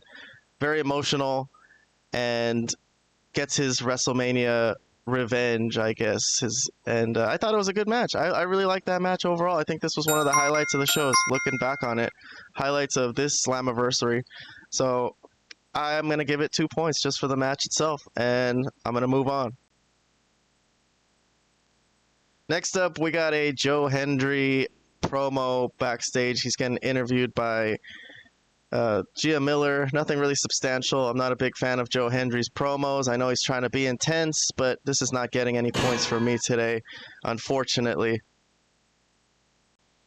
Next up, we got a grudge match. It's the System, and everyone's here except Moose, and they're teaming with Matt Cardona, if I'm not mistaken.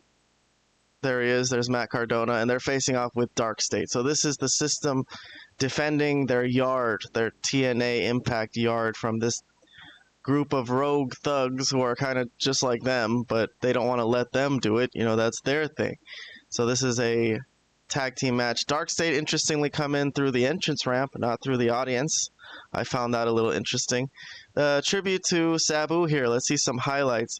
It's JDC. He's going to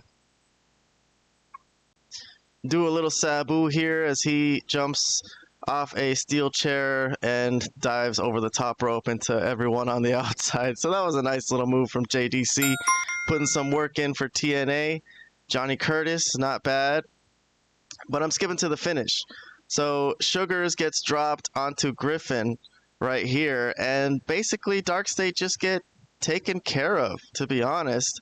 It was a funky finish for Dark State. They looked very weak. Radio silence from Matt Cardona onto Sugars, a Boston knee party onto Sugars, and they just basically forced everyone out of the ring and took advantage of Sugars and pinned him. So Dark State just pinned clean in the ring. There's Matt Cardona celebrating with the system.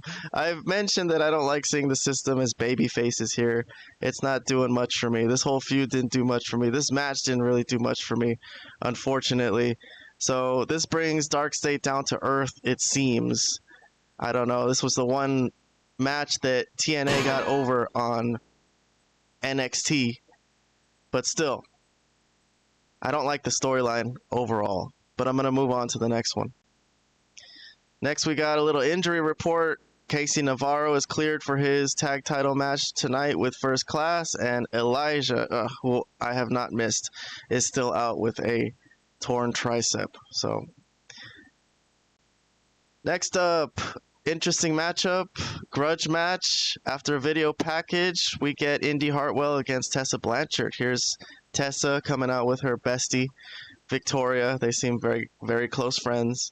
You know, it's nice that Tessa is accepted by somebody, as she is been so lambasted and blackballed in recent years and months. So must have been hard being Tessa, but some people think she deserves it. I don't know. I think everyone deserves a second chance at life. That's just my opinion. But here's Tessa. This is going to be an interesting match. They've had history. They used to live together. They used to be roommates. Tessa's been a bitch to Indy.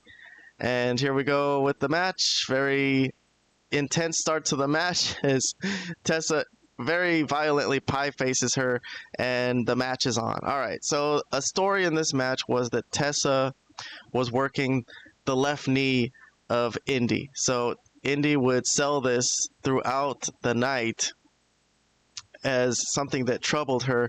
Here's another disrespectful slap to the face from Tessa. So I got a spot here. Let's see what we got. We got Tessa off the top rope. Oh, wow. That was a cool twisting dive over the top rope. I forgot about that. I'm going to give that a point. That was a cool little move from Tessa. Let's see it again. Why not? That was unique, I thought. I never see people dive over the top rope like this. Excellent. Good job. All right. So here's a false finish. Tessa goes to the top rope for her, code breaker off the top rope. I think it's called the Magnum. But Indy kicks out, and then Tessa does her obligatory daily, oh my god, I can't believe she kicked out face. So, I'm not going to take off points for it being so ridiculous, but there's got to be some kind of summit about this, like about her doing this in every match. What the fuck? So here's the finish. It's a Hertz Donut into the ropes. So Indy grabs Tessa, flings her neck first into the ropes with her finisher, and then another finisher, and then boom, that's the pin. She just beats her flat in the middle of the ring. Indy Hartwell, damn, big win for Indy over Tessa Blanchard. Huge win. That's incredible for her character. So, and I like that. I think Tessa was very nice to put her over. Apparently they are friends. So I'm giving that match 2 thumbs up too. I like that a lot. I thought that was an excellent match, and it put Indy over, which is very important. So this is a very good start to making Indy a strong character on this show, push her to the top. Maybe a title shot at this point after a win over Tessa Blanchard, which would put her in line for an NXT title shot, but we'll talk about that a little later on. But right now, I'm moving on to the next segment. Next up, we got, it's a post-match interview. So Indy's about to get interviewed. Oh, I forgot that this happened. There's a very crazy afterbirth here. So Indy, while getting interviewed, gets attacked by Victoria, and Tessa. So they're pissed off about losing. They're sore losers, and they're going to attack Indy. And the interviewer, Gia Miller, is going to try to stop her. And Tessa gets in her face. Gia Miller is really actually getting in there. She's wearing a nice dress today. And then Tessa just nails her and starts hitting her, is like just freaking socking her in the face. The commentator's freaking out. Hannafin, I'll give 2 points for Hannafin because he's sold this. Like, what the hell are you doing? And Victoria is there to hold back Indy while Tessa continues the attack, but security finally arrives and Gia Miller looks fucked up. So goddamn, she did a horrible thing. She will be reprimanded for this. But I'll give that 2 thumbs up for the post-match afterbirth.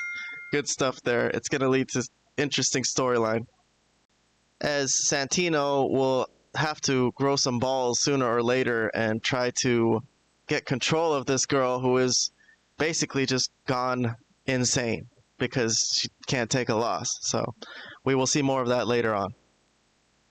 Later on, meaning right now. So we cut backstage and Santino does find Tessa. She's disrespectful of him, dismissive, but he finally says that he has had enough of this shit, he said. And he calls security and tells them to escort her out. She's gone. As security picks her up. I guess that security guard is pretty strong. They've got pretty decent security. Last week they threw out Robert Stone, didn't let him in the arena, so they take her out. So there you go. I think there was a sign in the crowd that actually was really interestingly coincidental. The sign said, "Tessa, we coming for you." I don't know how he got that there right when the moment called for it. But all right, so this backstage segment with Santino, have had enough of this shit. Another 2 thumbs up for me. Just racking up the points on this Slammiversary show. Like I said, good show. There'll be just some booking issues later on. But the sign, I gotta give the guy with the sign over here a half a point too, because that nailed it right at the moment where it was supposed to be there. But let's move on. We get a replay of the pre-show of Ash and Heather by Elegance retaining the Knockouts World Tag Titles against the Inspiration, and that sets up a backstage segment with the Elegance brand celebrating backstage, and they are going to get interrupted by the Inspiration. And I don't know if this was just my feed. A lot of people said there was problems with this segment because this segment was just cursed. They caught the countdown where the cameraman was telling them they were about to start recording, so they blew it there. They sold out the business, broke the fourth wall, and then I couldn't really hear anything that they were saying, really. So I don't really know. Somehow the personal concierge was saying that he doesn't want whatever they were saying. So they were saying something, it got muffled, and I don't really know what it was. But it seems like they're going to ask for a rematch or something because they did get cheated out of that match on the pre-show. And the Elegance brand are left pissed off. But I can't really say what all this is about. I'm going to give this no points. I might even take off a point. Yeah, I got to take off a point because this segment was just unfortunate. I like the Elegance brand, but their appearance on the main show today was snake bit. So, unfortunate segment, but I assume this is going to continue with the Inspiration. They'll have another match while Ash by Elegance waits for her world title shot. Next up, all right, big match after a video package. We get Masha Slamovich versus JC Jane, the TNA Knockouts World Champion versus the NXT Champion, and it's a unification match. The winner takes all. So this is pretty wild stuff. I gotta say, going into it, I expected JC Jane to win, although a part of me did think maybe Masha could win just because JC Jane just doesn't seem deserving to be the first ever NXT TNA champion. She's good in the ring, but her promo is not that hot. Her promo abilities, that's the criticism I've made of her in recent reviews. But anyways, she also got beat up on the last NXT. So that made me think like, oh no. Oh no. That's where the ending was given away to me. Whoever gets beaten up on the go home show is probably gonna win the match or come out with the title at least. So let's go through this. Here's Masha. Masha's trainer, who was on the pre-show, I guess they show him. Whatever. Title versus title. All right, big matchup. Here it is. We got spots. Let's see some highlights. Here's Masha Slamovich on the ring apron with a dive. Wow, cool looking dive onto the Fatal Influence on the outside. Got to give out a point, half a point there.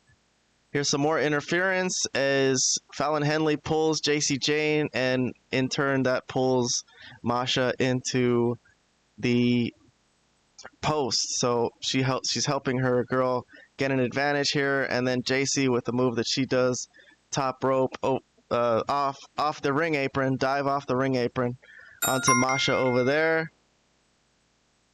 I like when she does this move. It's kind of more impressive when a fat person does it, but still, that's a bump right there. Here's some more interference as Fallon Henley choking out Masha on the outside, and they're very heavily involved in this match. Here's the president of TNA, who if Masha loses, he's gonna have to pass the TNA Knockouts World Title belt onto JC Jane. Everyone in the back is watching with vested interest. The TNA wrestlers, will they lose another title? So here is another spot, an interference spot. Jasmine Nix is on the other side running interference as JC is handed the title belt from Fallon Henley. And the referee sees her, takes it away, and that leads to JC getting the other title, the Knockouts World title, from Jasmine on the other side, and she nails Masha in the back of the head, and that's a false finish. So that was a spot that looked like it could be the end, but we carry on. We carry on.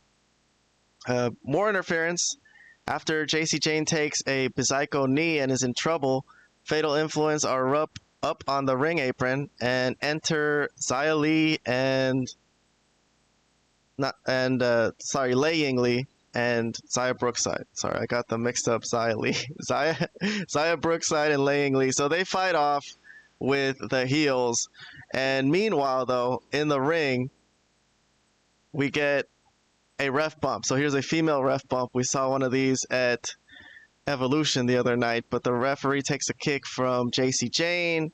Masha hits a snowplow, but the ref is down. So no referee. The new ref comes in, too late, just a 2 count.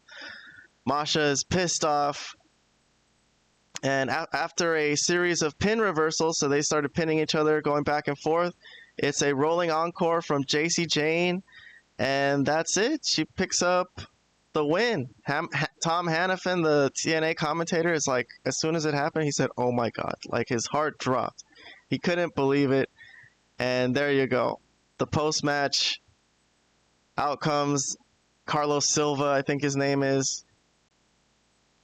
Yes, Carlos Silva, the president of TNA, is going to hand off the TNA Knockouts World title. Disrespectfully, JC Jane just pulls it away from him.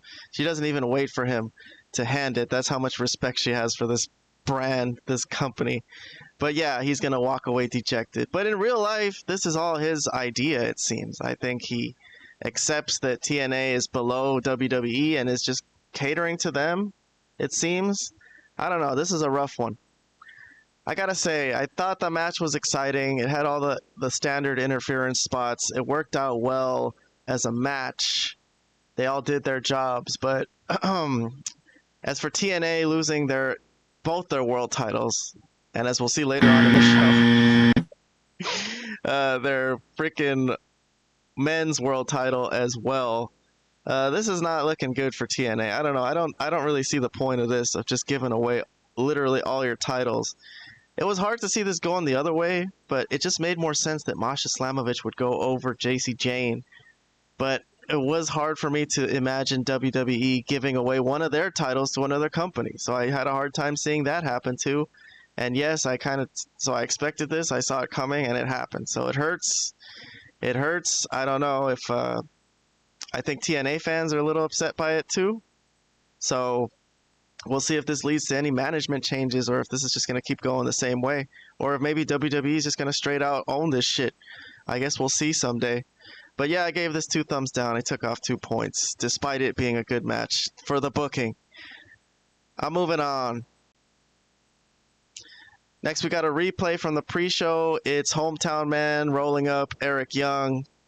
And Eric Young is pissed, and he takes it out on his boys of the Northern Armory, saying, look, if things aren't going to change, you need to get on board or get lost. Very intense scene. Moves along their storyline. So, Hometown Man causing problems in the Northern Armory. I'll give that a half a point. Here's a sign over here. JC Jane, you don't go here. She don't even go here, yeah. But she took their most prestigious prize on the women's side home with her to NXT. Yes, that's a rough one. Interesting note here, Slammiversary is a attendance record for TNA, 7,623. So, very interesting. See, people have been criticizing the TNA WWE relationship, calling it one-sided, that it hasn't even gotten them a TV deal or a boost in the ratings, but the attendance has sure been killing it on the road. They are a WWE show in that sense. Like, anyone who's interested in WWE, following WWE storylines, you're interested in this show, and this was a very solid show overall, work-wise. So 7,000 puts AEW to shame. But okay, I guess things are on the up in terms of selling tickets in TNA. We'll see if this JC Jane thing creates enough of a backlash, though, where they might pull a reversal. I guess the future will be interesting for TNA in the coming future. But okay, I'm moving on to the next thing. It's a video package for Moose and Leon Slater. This was a match I was very much looking forward to. And this turned out perfect. This is probably the best thing on the show. I think this is my highlight of Slammiversary. If I had to pick one match to play for anyone, I would pick this one, as Leon Slater has been built up. Lots of incredible video packages. He's been a TNA fan since he was a kid. Moose is here. Came in with his old entrance theme. I didn't like that. I love his new entrance theme. But he comes in and they start the match. Very dramatic. Excellent back and forth to start the match here. Here's a violent spot from Moose as Leon Slater's trying to lift him up for a suplex, and Moose just showing his strength there. Incredible selling from Leon Slater. I'm gonna pepper this match with points today because it's just this was that good. So Moose spends some time toying with Slater early on, but I got another spot here that I'm gonna throw a point at. It's a Hurricane Rana out of the ring. So Leon Slater's getting some offense, and he's gonna have to like get some high intensity, high speed offense on Moose if he is to have any chance. And this was one spot that I was like, how the fuck did he do this? So here's a over the top rope dive from Leon Slater, and I'm like, how the fuck did Moose just catch this guy and power bombs him? Well, he tries to powerbomb him, but he gets Hurricane Rana again. So good move from Moose. So that for that collection of move, I'm giving that 2 thumbs up. That was really cool.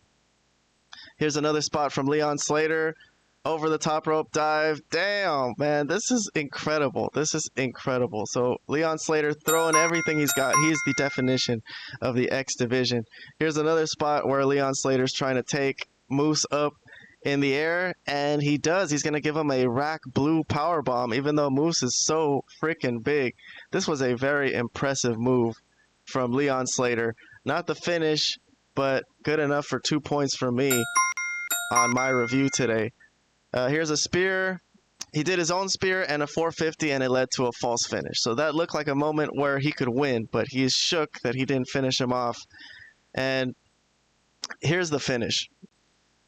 So Moose tried to get some offense in, but he is reeling here, and he is going to roll away because Leon's going up for a top rope move, and he gives him the middle finger. So Moose gives him a middle finger here and rolls away, and regardless, even though he's so far away from him, Leon Slater is still going to hit a 450 swanton,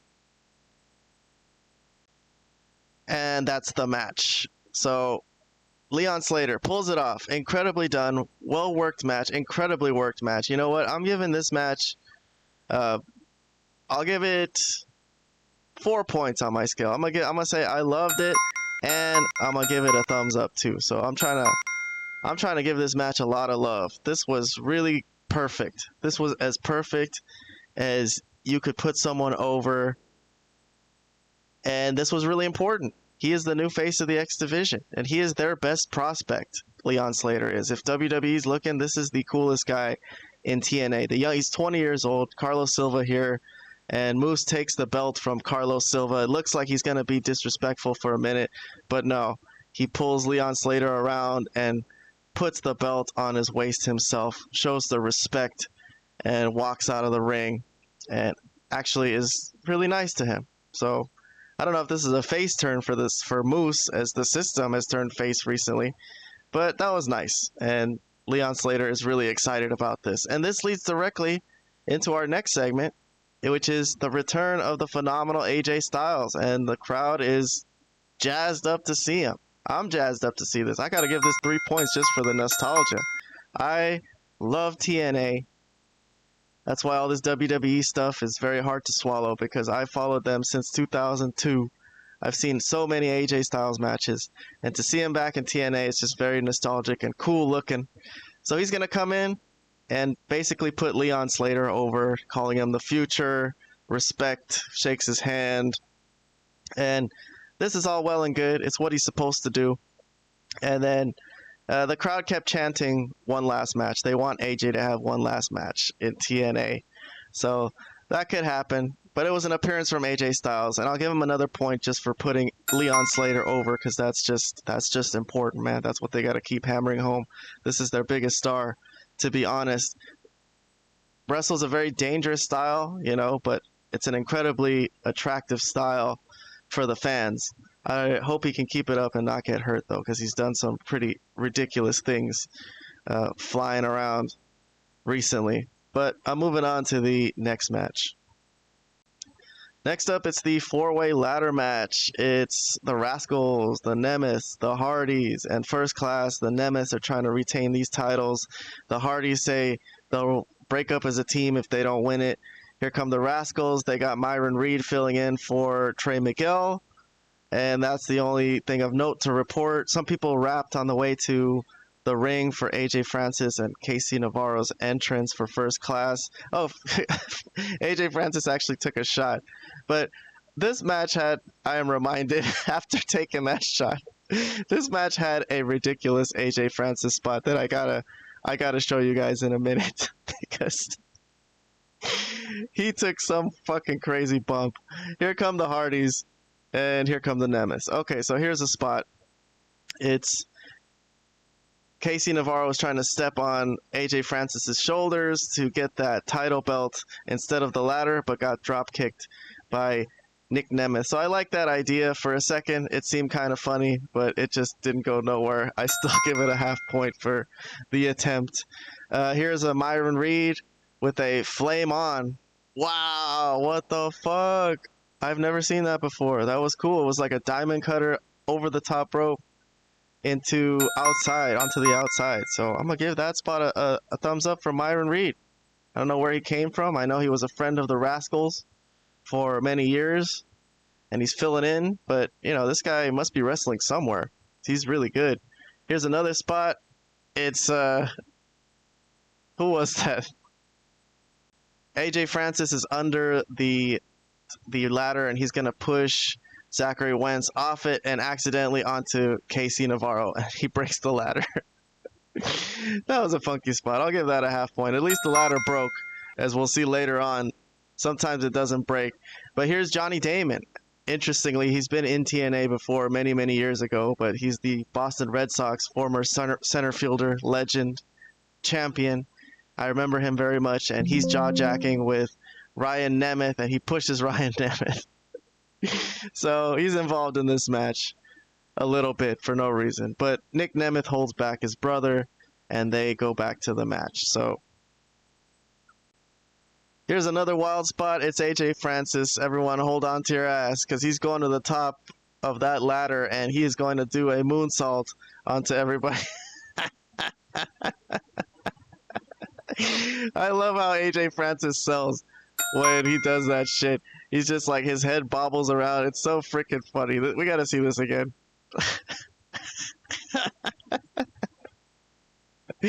I love this guy. I'm a huge AJ Francis fan.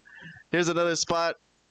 It's oh, this is the spot. Oh my god. So he's gonna get thrown off the ladder onto the outside. There's ladders on the outside, and this looks nasty. Everyone watch this. If you're gonna watch anything, this is the moment of the night for AJ Francis. Oh shit. You gotta be fucking kidding me. What happened there? Unfortunately for his nutsack getting destroyed and how ridiculous that looks, I'm gonna give this 2 points. But that was sad. That was so sad for AJ Francis. Oh my god. I'm gonna put slow motion. Let's see what we got. So, I don't know why he goes feet first. He jumps over the top rope. This was very dangerous. This could have ended up horribly. And he did get nailed in the nuts. I don't know if he even continues this match at all. Because AJ Francis is fucked up. This lady's laughing at him. Oh my god, she doesn't think it's a work. She's having a good. The kid is more worried than she is. That asshole lady. Oh my god, I gotta give her 3 points because that's so freaking funny. That's so sad. Even though AJ Francis is a heel, like, dude, I feel bad for that man. Come on, the kid's a guy. He knows how much it hurts. All right. I gotta move on from that amazing spot. This is an unfortunate spot where Jeff Hardy tries to break this ladder twice on the Rascals and it doesn't break. And then he tries it again from the other side and it doesn't break again. So, gosh, I think that hurts more than if it freaking broke, is what I hear people in wrestling say. So all the ladders are broken. There's no more ladders left. This was a gimmick spot on the night. Jeff Hardy grabs a remote control and brings down a ladder from the roof. So they got to just climb that like it's a helicopter ladder or something. And they get up there. The Nemeth try to stop them. The Nemeth get up there. Ryan Nemeth gets nailed with a steel chair a couple times. And we're here at the finish where the Hardys get up there and Jeff Hardy takes the world title belt. So the Hardys regained the tag team titles. So once again, man, this match, I'm gonna give it 2 thumbs up. I mean, there was just a lot of spots in this that was funky and crazy, and this was to me a spectacle. I think the right team won too. I don't think it's time to break up the Hardys. I think they've had a revival as of late, and they're doing well working together. So I say keep the Hardys going. Surprise, post-match. Here comes Bully Ray. Thank you. I'll give a half thumbs up just for seeing Bully Ray. Big fan from him back in the TNA days as when he was world champion, feuding with Hulk Hogan. So he comes in, cuts a long promo about their history together, and he challenges the Hardy, to make a long story short, he challenges the Hardys to a match at Bound for Glory in October for the tag team title. So I don't know, that's a long time from now. That's like 3 months. But him and Devon want to do the Dudleys and the Hardys one last time, and it looks like the Hardys accept. So I don't know what makes them think they're going to be tag team title champions 3 months down the line. But okay, that's that. That's what happened. Any thoughts on the Hardys and the Dudleys wanting to do one last match? I guess it'll be cool. I mean, I wasn't as big a fan of the Dudleys as some people were, getting the tables and all that. I don't know. I thought they had a funny look. This will be nostalgic again. I hope they don't kill themselves. But I'm sure they'll be fine. So that's my thoughts on that. Next, we got Santino. So Santino cuts a promo on the entrance ramp, and he has suspended Tessa Blanchard indefinitely. So Santino has finally grown a nutsack, it would seem. So that's that for that storyline on the evening. I guess I'll give that a half a point. We'll see if she's actually going to be kept away from the building or if she could get back in somehow and just ignore his orders. I don't know. That'll be interesting. I'm interested to see the next impact to see where that goes. And as he asks the panel that they got there to make predictions for their upcoming main event, Kazarian cuts it off and he's like, nobody wants to hear those predictions. And although he says he should be in the match, he's going to join commentary. So he's going to figure in. So next up, we got the main event. So we get a video package for these three: Trick, Joe Hendry, Santana, and it's time for the match. So here's Joe Hendry, here's Santana, very dramatic entrance. Man, I don't know. From all the video packages, I thought it really it seemed like they were leading towards giving him this title here, but very disappointing flat finish here as Santana's got someone rapping on the way to the ring. He even got a special entrance, and someone, the Harlem Gospel Ensemble sang Trick in, and they sang Whoop That Trick. Like, they just said whoop that trick over and over and over again in all kinds of different ways. And here comes Trick, the TNA world champion. So he gets in there. Obviously, the match starts the way we thought it would, where Trick gets double teamed, and as we all knew, this would have to lead to Santana and Hendry finally fighting against each other, which does happen. And then eventually Trick gets back in the match, and you know, it goes the way kind of predictably. I would say it went predictably to start, but let's skip ahead. So yeah, Trick's back in the match, and now we got a three-way, and after a Joe Hendry standing ovation, looked like he had Trick down for the count when Kazarian gets off commentary and pulls Joe Hendry off, and Tom Hannafin is furious with him. Calls him a son of a bitch. You son of a bitch. Do you know what you're doing? So Hannafin is standing up for TNA. I'm going to give 2 points to Tom Hannafin here for selling that he actually cares about this today. But yes, Kazarian gets thrown out. Second ejection of the day after Tasha Steelz. Kazarian has to leave, so he's just being a dick here, and he's going to be ejected from ringside. Hannafin yelling at him, "Get the hell out of here." He tells him, "Your ego is out of control, Frankie." Yes, I was very happy with Tom Hannafin here. All right, so we're back to the match. Here's a dive from Santana onto Trick. We didn't see it, so I can't give any points for not seeing it. The camera missed it. I don't know, it might have been a nice dive, but here's Joe Hendry over the top rope with that move he does, which I like. So that move will get a half point from me.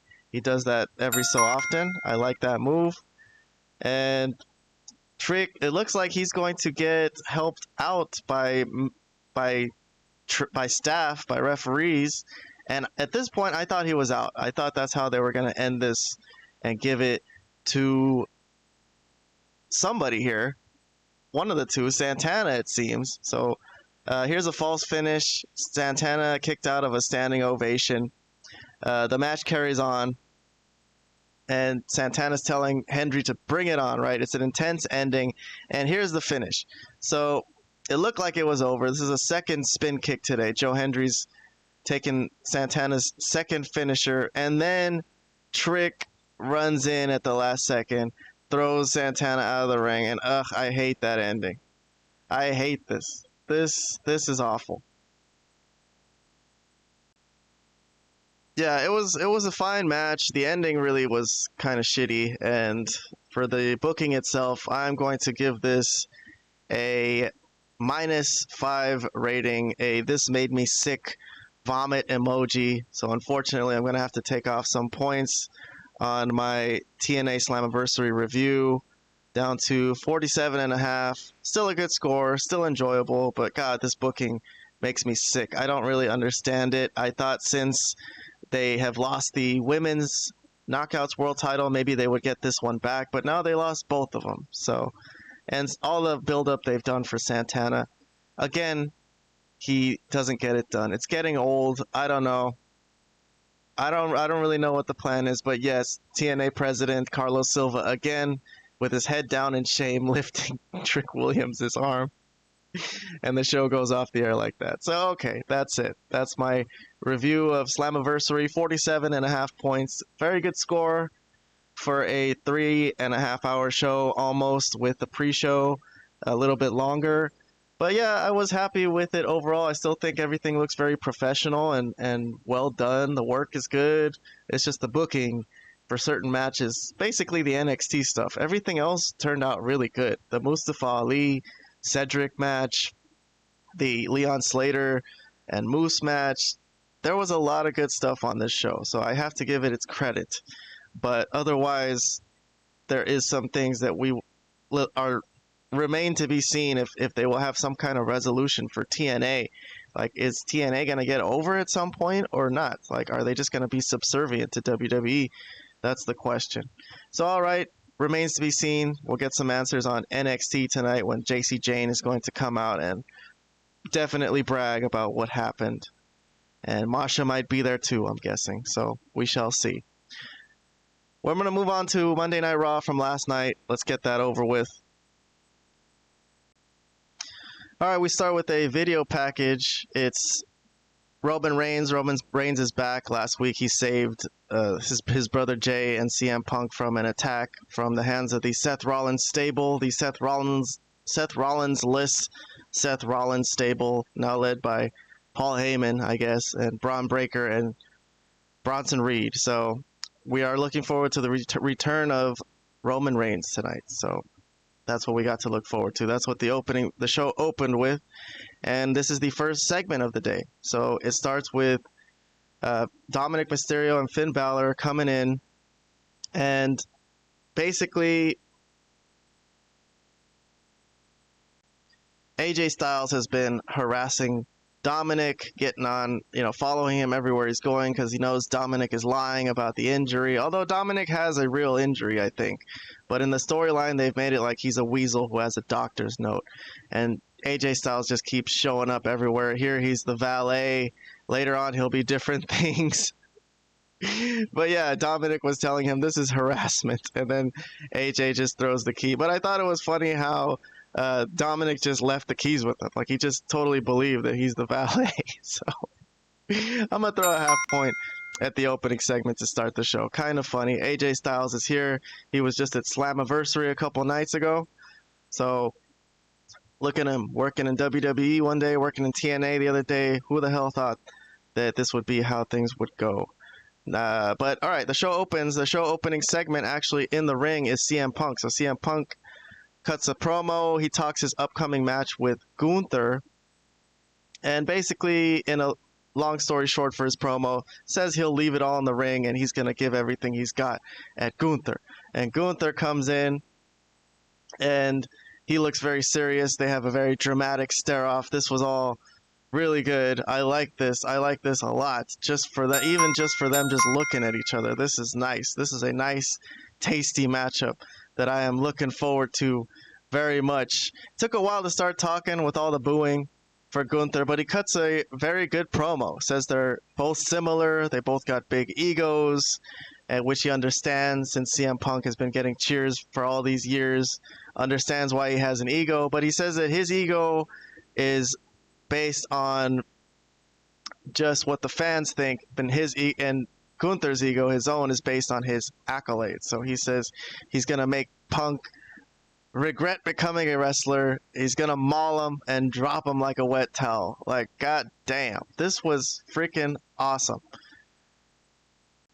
And then after all that, he just looks him straight in the eyes and walks away.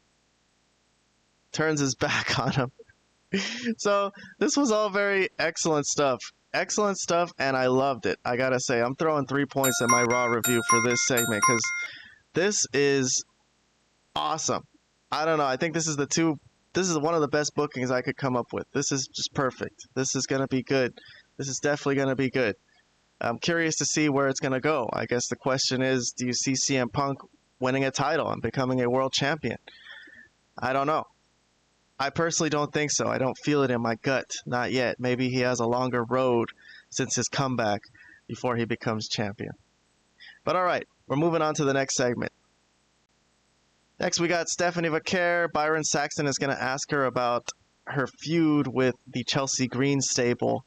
And Stephanie starts to talk in Spanish, talk shit to Chelsea, when enter Naomi. So the world champion comes in. These two might have business together, as Naomi says. She could face her at Clash in Paris, because if she wins her three-way at SummerSlam, Stephanie is the next number one contender. And yes, Stephanie is quick to point that out. Like, yeah, we'll see if you survive that. And Naomi insults Stephanie which actually does get to Stephanie. She brings up her match with Io Sky recently and how she couldn't beat her. And she says that the way that went down, she wouldn't let that slide, that would have been embarrassing. And then she laughs like a psycho and runs off, and Michael Cole calls her insufferable. So Stephanie and Io had a match with an inconclusive ending before that Naomi said wasn't going well for Stephanie at the time. So actually, this does get to Stephanie, as we'll see later on. But for this segment, I'll give it a thumbs up. It's a good introduction to these two possibly having a feud. The world champion was in it, so I'll give it some points. I'm moving on. Next, we got Rusev. So this is a rematch that Sheamus asked for because he thinks Rusev cheated in his last match. They show a replay of their banger that they had, and they're going to have another banger today. So another hard-hitting banger of a match, I guess. Here's a spot. It's Rusev suplexing Sheamus into the announce desk. So there you go. There's Sheamus. He looks all bruised and battered. Very hard-fought match, trying to get the ropes. Lots of good imagery here as they're fighting their best. They're doing their best. Here's the finish, though. Rusev exposes the top turnbuckle there, the metal part, and he's actually going to get thrown into it himself. And as the ref is trying to fix it, he grabs Sheamus's shillelagh on the other side, and he tries to use it, but instead is going to eat the finisher from Sheamus, and Sheamus with the victory. I think the main point we get out of this today is that Rusev, as strong as he makes himself out to be, in the end, he gave up. He couldn't beat Sheamus, and he tried to cheat. So they're bringing him back down to earth, and this looks like it's headed towards a trilogy match. So why not? It's a good spot for these two guys. I thought it was a well enough worked match. I'm going to give it a half a point. I don't mind these two in this program. Next up, we got El Grande Americano. Oh my god, this might be a segment that I'm going to play because this was freaking hilarious. As I've been lambasting this Grande Americano storyline recently, saying that I just don't understand this. It's not entertaining to me, but this was the first really entertaining scene from this whole angle that they've been running with Kaiser as Grande Americano. So Saxton takes the interview seriously. He's like, yeah, we never get an interview with you. It's good to talk to you. What are your plans here in WWE? And then Dragon Lee comes in, and I'll play this because there's going to be a lot of Mexican curse words flung around by Kaiser, which is just too funny. No entiendo. Pero con el grande americano, la gente debe esperar lo inesperado. Pinche mentiroso. ¿Qué pasó? You're fake. So here comes Dragon Lee. Calls them fake. Yeah, you understand what I'm saying. You disrespect me, and you disrespect all the luchadors everywhere. But you know what? You don't have this fire. Soy luchador, pero tú eres basura, güey. Cabrón, ¿qué pasa? ¿Qué quieres, güey? ¿Qué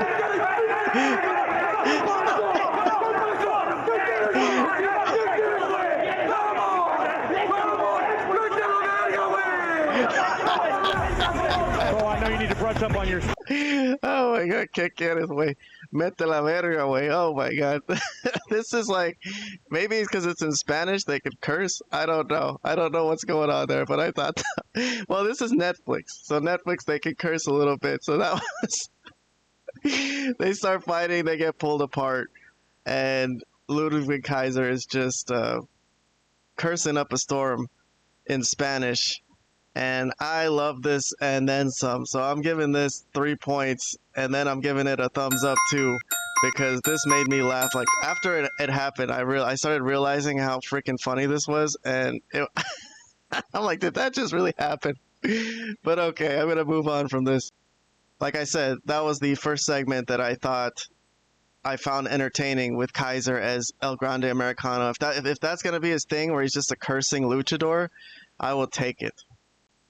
But next up, we got a number one contenders three-way for the World Tag Team titles. All right, so it's New Day, and they come out and jaw jack with the crowd.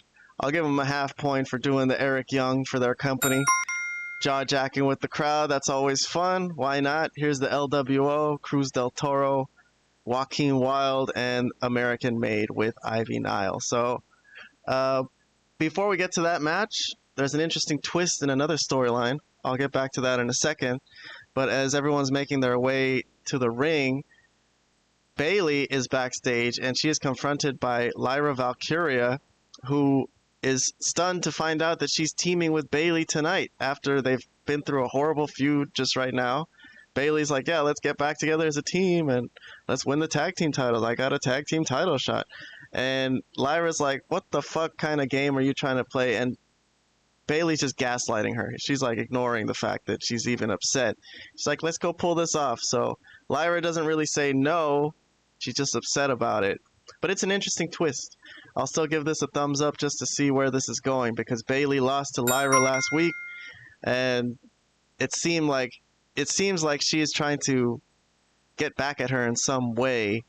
But as we'll see in the match later on, I'll have more thoughts about this as we go. But that match will happen a little later. So let's get back to the World Tag Team Title #1 Contenders match. Here's a top rope spot from Joaquin Wilde. He's trying to go to the top, and there's going to be interference from Ivy Nile, who just pushes his ass off. So no DQ, right in front of the ref, but still funny to me. Here's another interference spot. Dragon Lee's like, fuck it, I'll get involved here too. He's not in this match either, but he's going to get involved physically, and he's going to try to get a backflip in when El Grande Americano comes out of nowhere. So enter El Grande Americano to fight with Dragon Lee. I love this feud. El Grande Americano Dragon Lee feud. It's one of my favorites going in wrestling right now. And then, interestingly, American Made is right there to confront El Grande Americano because they know that he's Kaiser and they don't like him stealing Chad Gable's gimmick, right? So then, right at that moment, when they're confronting him, things are just coming from all over the place. So Joaquin Wilde finally gets his twisting dive in.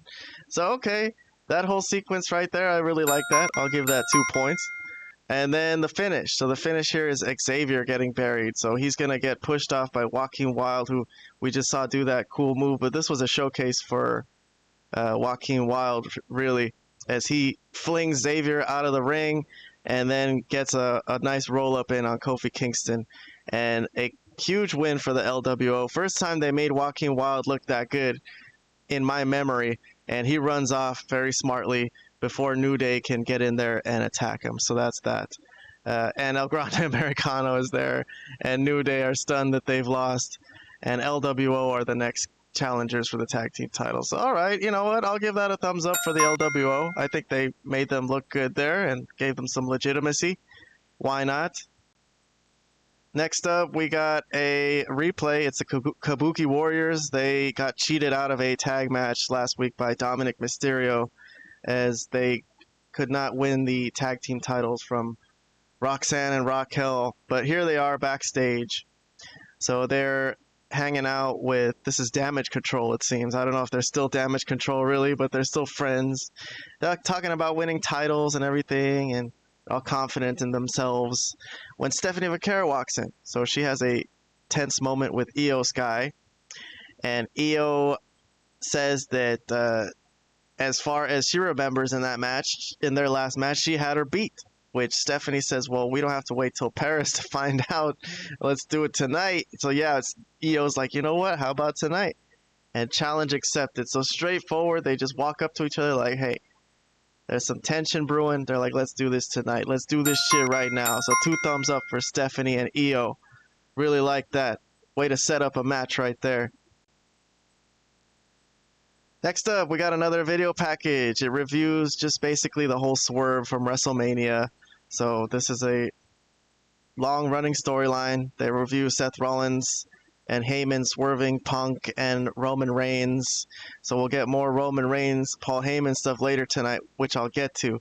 But Trick Williams, okay, so this was a really good interview because he just defended the TNA World title the night before at Slammiversary. So he's still the TNA champion. Funny seeing the TNA title on Raw. But okay, they plugged tomorrow's NXT where The Undertaker will confront Trick. And Trick basically defended himself because he said the storyline there is that he scolded The Undertaker's like LFG students because they were just standing in front of him, and he told them to get out of their way. So he's like, if you want to come by, let's talk about it. And the interview is shocked at Trick Williams talking shit, talking about Undertaker's old knees, and there he is like, oh, is this guy really talking shit about The Undertaker? And then he says, I might just kick your ass tomorrow. And the interviewer is like horrified, like, hey man, don't say that, do you know what you're doing?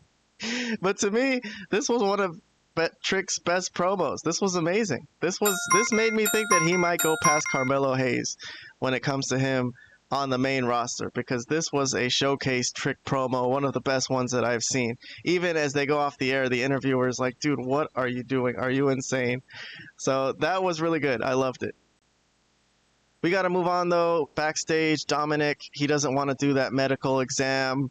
Adam Pearce is like, well, you know, stop stalling. You got to do it. You got to do it today. And again, enter AJ Styles for the second time tonight. He shows up behind Dominic this time as the janitor. So he's mopping. Dom's like, I'm still not cleared. AJ's like, well, you better be by the time I'm done mopping. So he actually starts mopping, runs into the New Day.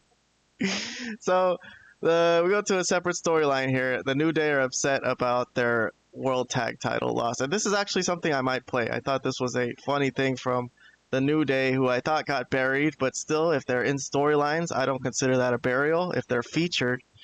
But let me play some New Day here. Better be clear. I just don't understand what's even going on with the. Hey, whoa, man! Hey, guys, the floor is wet. I don't want you to slip. What is he even doing? What the hell is going on in this place, man? Well, man, nothing makes sense anymore, bro. Adam Pearce killed his own tag team division. There's another Grande Americano. The only thing that makes sense is that AJ's a janitor like he should have been from the start. Oh, man, the simulation is broken.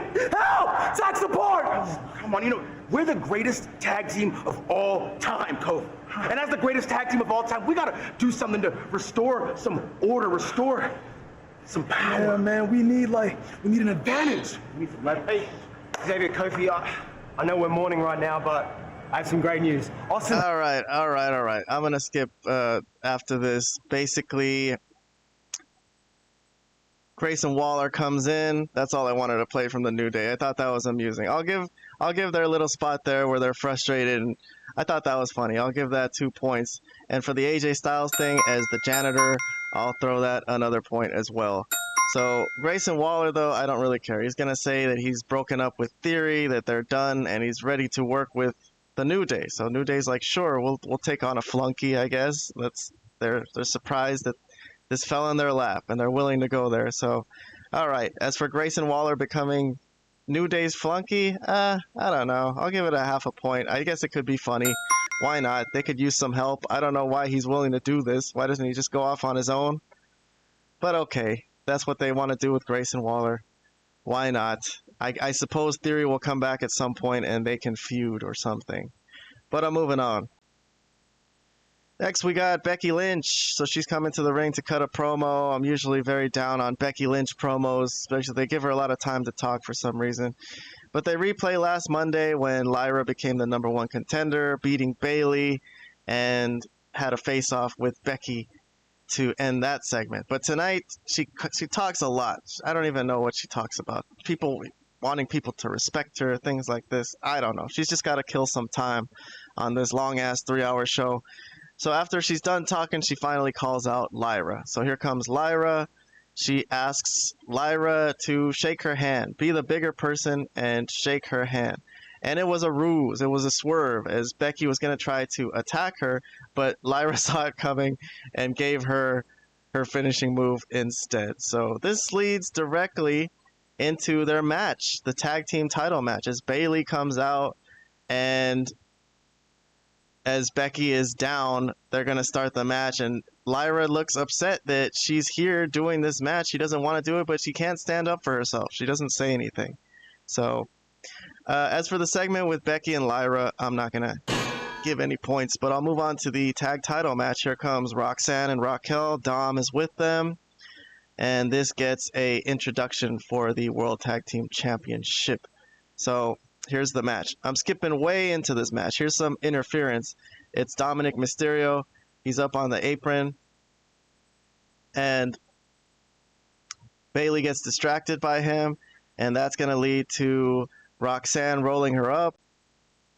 Not the finish. That didn't lead to the finish, but this leads to Lyra confronting Dominic, who is scared of this girl because he can't hit her, and she is dangerous. So this leads to some friendly fire as Raquel nails Dominic, and there goes Dominic. That didn't really look great, but okay.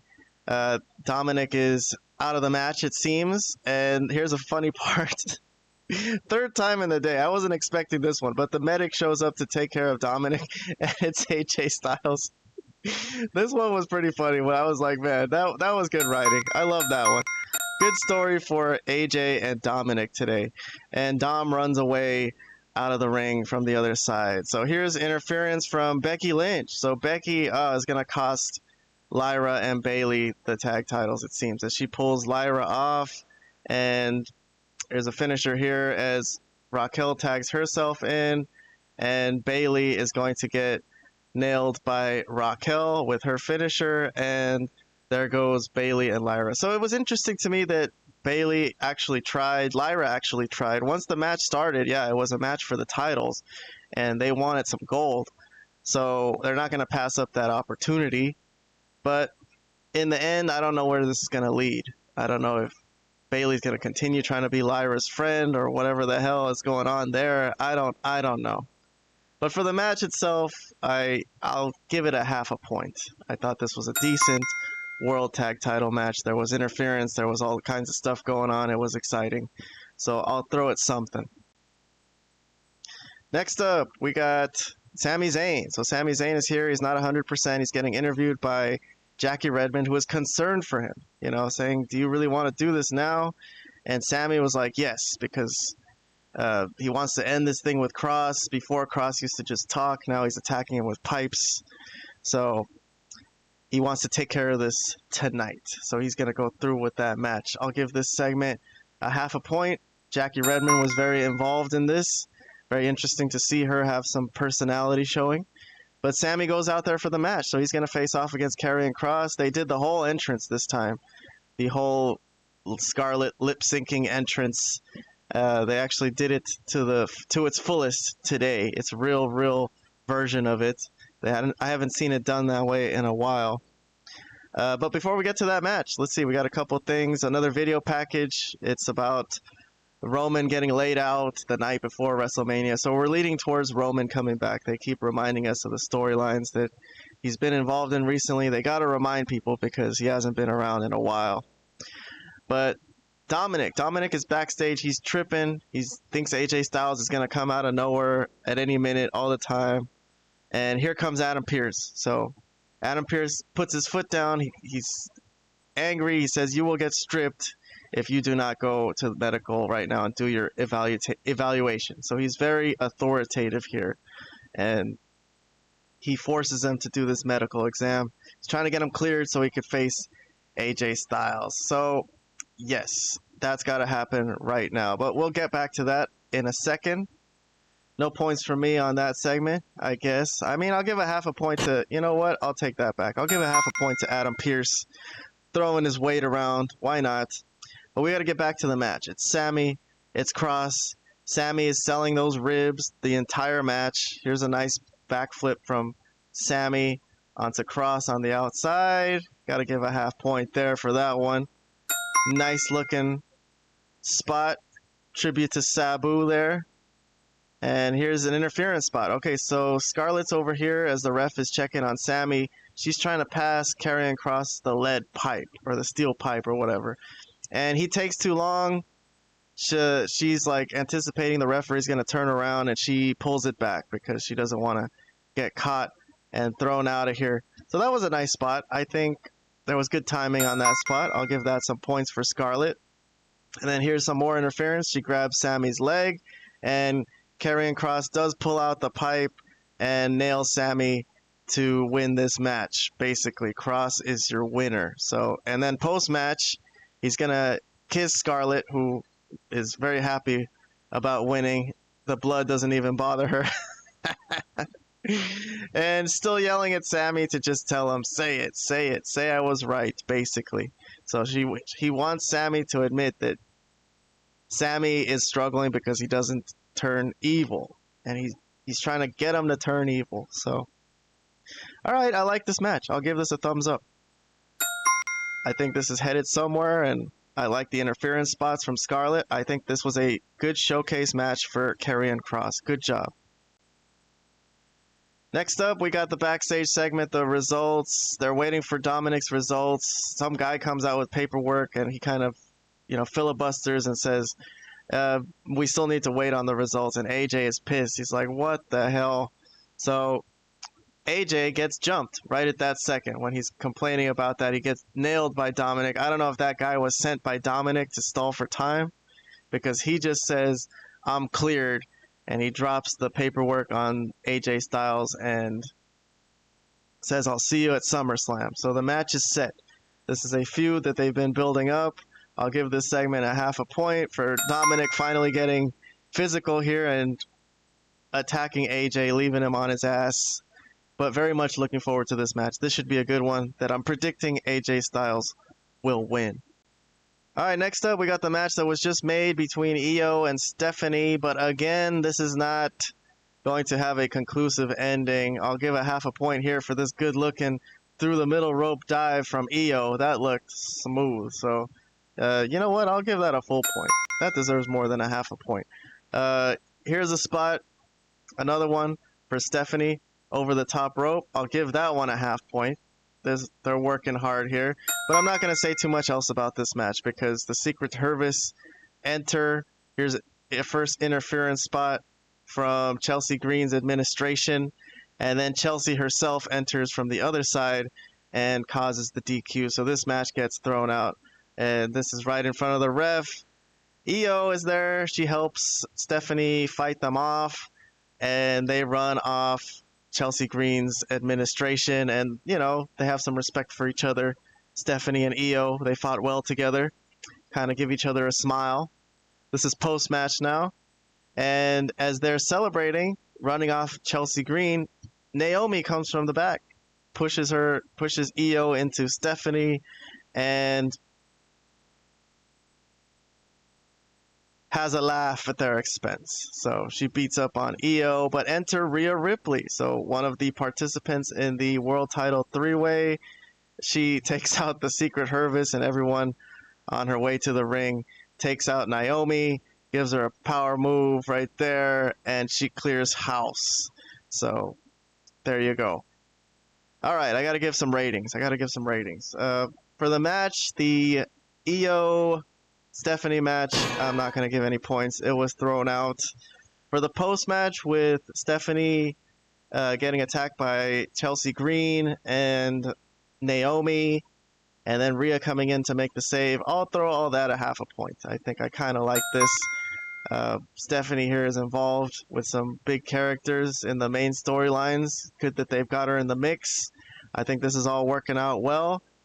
And we're leading to that three-way at SummerSlam. So we'll see what happens there. I got to move on, though. Next up, we got an interview for the Judgment Day. Slightly awkward moment as JD wanted to grab the mic, but Finn was like, hey, I'm not done talking. So Finn, the leader, got a little pissed at JD there. But JD let it go. He's like, all right, he got to talk eventually. So Finn is there dedicating tonight to Liv Morgan. So they're always going to try to keep Liv in the loop, remind people. JD addresses the LWO as they are the next challengers for their World Tag Team titles. Raquel addresses Charlotte and Alexa. Roxanne, she also addresses AJ Styles for Dominic. So that was interesting because the crowd was booing Dominic, not letting him talk, and Roxanne did it for him. So this is the beginning of the tease of him leaving Liv for Dominic, I feel, because even Michael Cole is pointing out, why is he standing so close to Roxanne? Why isn't he on the other side with JD? So he's trying to rustle some feathers. And I'm going to give a half a point to this little interview for the Judgment Day. They're doing well. They all got titles. They're looking good. And still with the tension. There's always tension with this group. There's always like an air of they're close to breaking up, and yet they're kind of successful together. So I think they've done that well. Moving on to the next segment.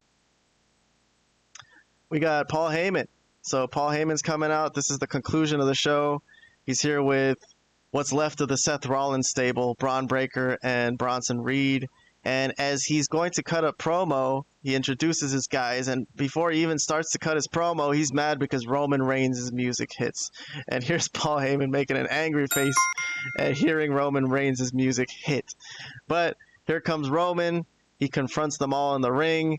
And this is a very interesting segment as Paul Heyman actually floats the idea of Roman Reigns filling in the leadership gap that was left by Seth Rollins' injury. So that was surprising. And even Roman was like, what the hell? Are you serious? And Paul Heyman even gives him an I love you, my tribal chief. So this was surprising. This was unexpected, came out of left field to me. I'll give it 2 points just for that. But Roman basically says, hey, you're no wise man anymore. You're just a dumbass. So he does not accept that offer. Very strange offer. Very strange. Like, what does that mean for Seth Rollins? He's just making moves behind Seth Rollins' back. I don't know. But they hold back Braun Breaker, who wants to defend Paul Heyman's honor. Roman tells Braun that Heyman will betray him too, the way he betrays everyone else. And Roman says he's only the tribal chief because the people acknowledge him. So I'm like, that was kind of yuck to me. I'm going to take off a point for Roman Reigns' babyface pandering to the crowd. Kind of lame, but whatever. He says Heyman never helped him win titles. He says his boys did. Lists off, the Bloodline members who used to help him. And he says that Heyman didn't make the Bloodline great, as he takes credit for, that he did it himself, that he took time off. I guess he makes an excuse for taking time off after WrestleMania because he's taking care of his kids, the future of the Bloodline, as he calls them. And again, tells Braun to back off. And he says that the dumbass Paul Heyman ruined the Bloodline, not him. So he blames Paul Heyman. And finally, Braun Breaker steps up, pushes Paul Heyman back a little bit. And this was a nice, intense moment as Roman and Braun Breaker face off. This could be a great matchup. I'm giving a thumbs up just for the heat here that was emanating between the two of them. And Braun Breaker grabs the mic like he's the leader of the group, and he says that Roman's past his prime and that Heyman won't betray him because he's actually has value. He's useful, unlike Roman, who's useless, I guess. He says he's the man now and tells Roman to do what he does best and turn around and leave. Good stuff. Great promo from Braun Breaker. Man, I'm going to give 2 points for the Braun Breaker promo. Roman, he turns it around on Braun. He says he didn't hear any of that trash, quote unquote, and he says to use his microphone because maybe his microphone wasn't working. So he pulls a little swerve here, throws the microphone at him, and Superman punches him. So it's on. It's a war. Roman tries to take both of them on at the same time, but there's too much. There's too much. And then Jey Uso has to come in to help Roman. I don't know where's Jimmy. I don't know why Jimmy isn't involved with this at all. But okay, Jey Uso clears house, and that's how it ends. So Jey Uso runs off everybody, and Breaker and Reed are left on the entrance ramp hurt, and Jey Uso and Roman Reigns stand tall. This looks like it's headed towards a tag team match at SummerSlam, I'm guessing. Maybe Roman and Jey Uso against Bronson Reed and Braun Breaker. Something like that. Because I don't see them doing Braun Breaker and Roman right off the bat. They might want to save that for another day. But I'll give this segment at the end here. I'll say I love this. I was debating between 2 thumbs up or a 3-pointer for this one. I'm giving 3 points. It'll end my Raw review today with 43 points. That's a pretty strong number for Monday Night Raw. So I think this was overall a good episode, a very, very solid episode. A lot that I enjoyed here, a lot that I dished out points to. But that's it. All right, we're all caught up on WWE. You're ready for NXT tonight. Tomorrow, I'm going to try to squeeze in some AEW reviews real quickly. I haven't reviewed anything from last week yet, so Dynamite, Collision, Ring of Honor, I'm going to try to skim through those while I'm at work and see if I could record a review maybe tomorrow before Dynamite. So that's it. That's it for this live stream. Thank you for watching. I know it was a long one. Hey, sometimes people need content. What do you want me to say? When I was working an office job, I just needed podcasts, man. I needed people to fill my time. So if this is useful to anyone who's at work, might be doing security, just got an earbud in, why not put on the Malapert Smart YouTube channel? We're still awaiting the return of the Malapert Smart podcast. It's on hiatus. For right now, we're doing live streams just for fun, to get our reviews in, some thoughts on the shows, so we don't want to stay out of the loop for too long as we head towards SummerSlam. All right then, have a good day. We'll see you on the next one. Like and subscribe.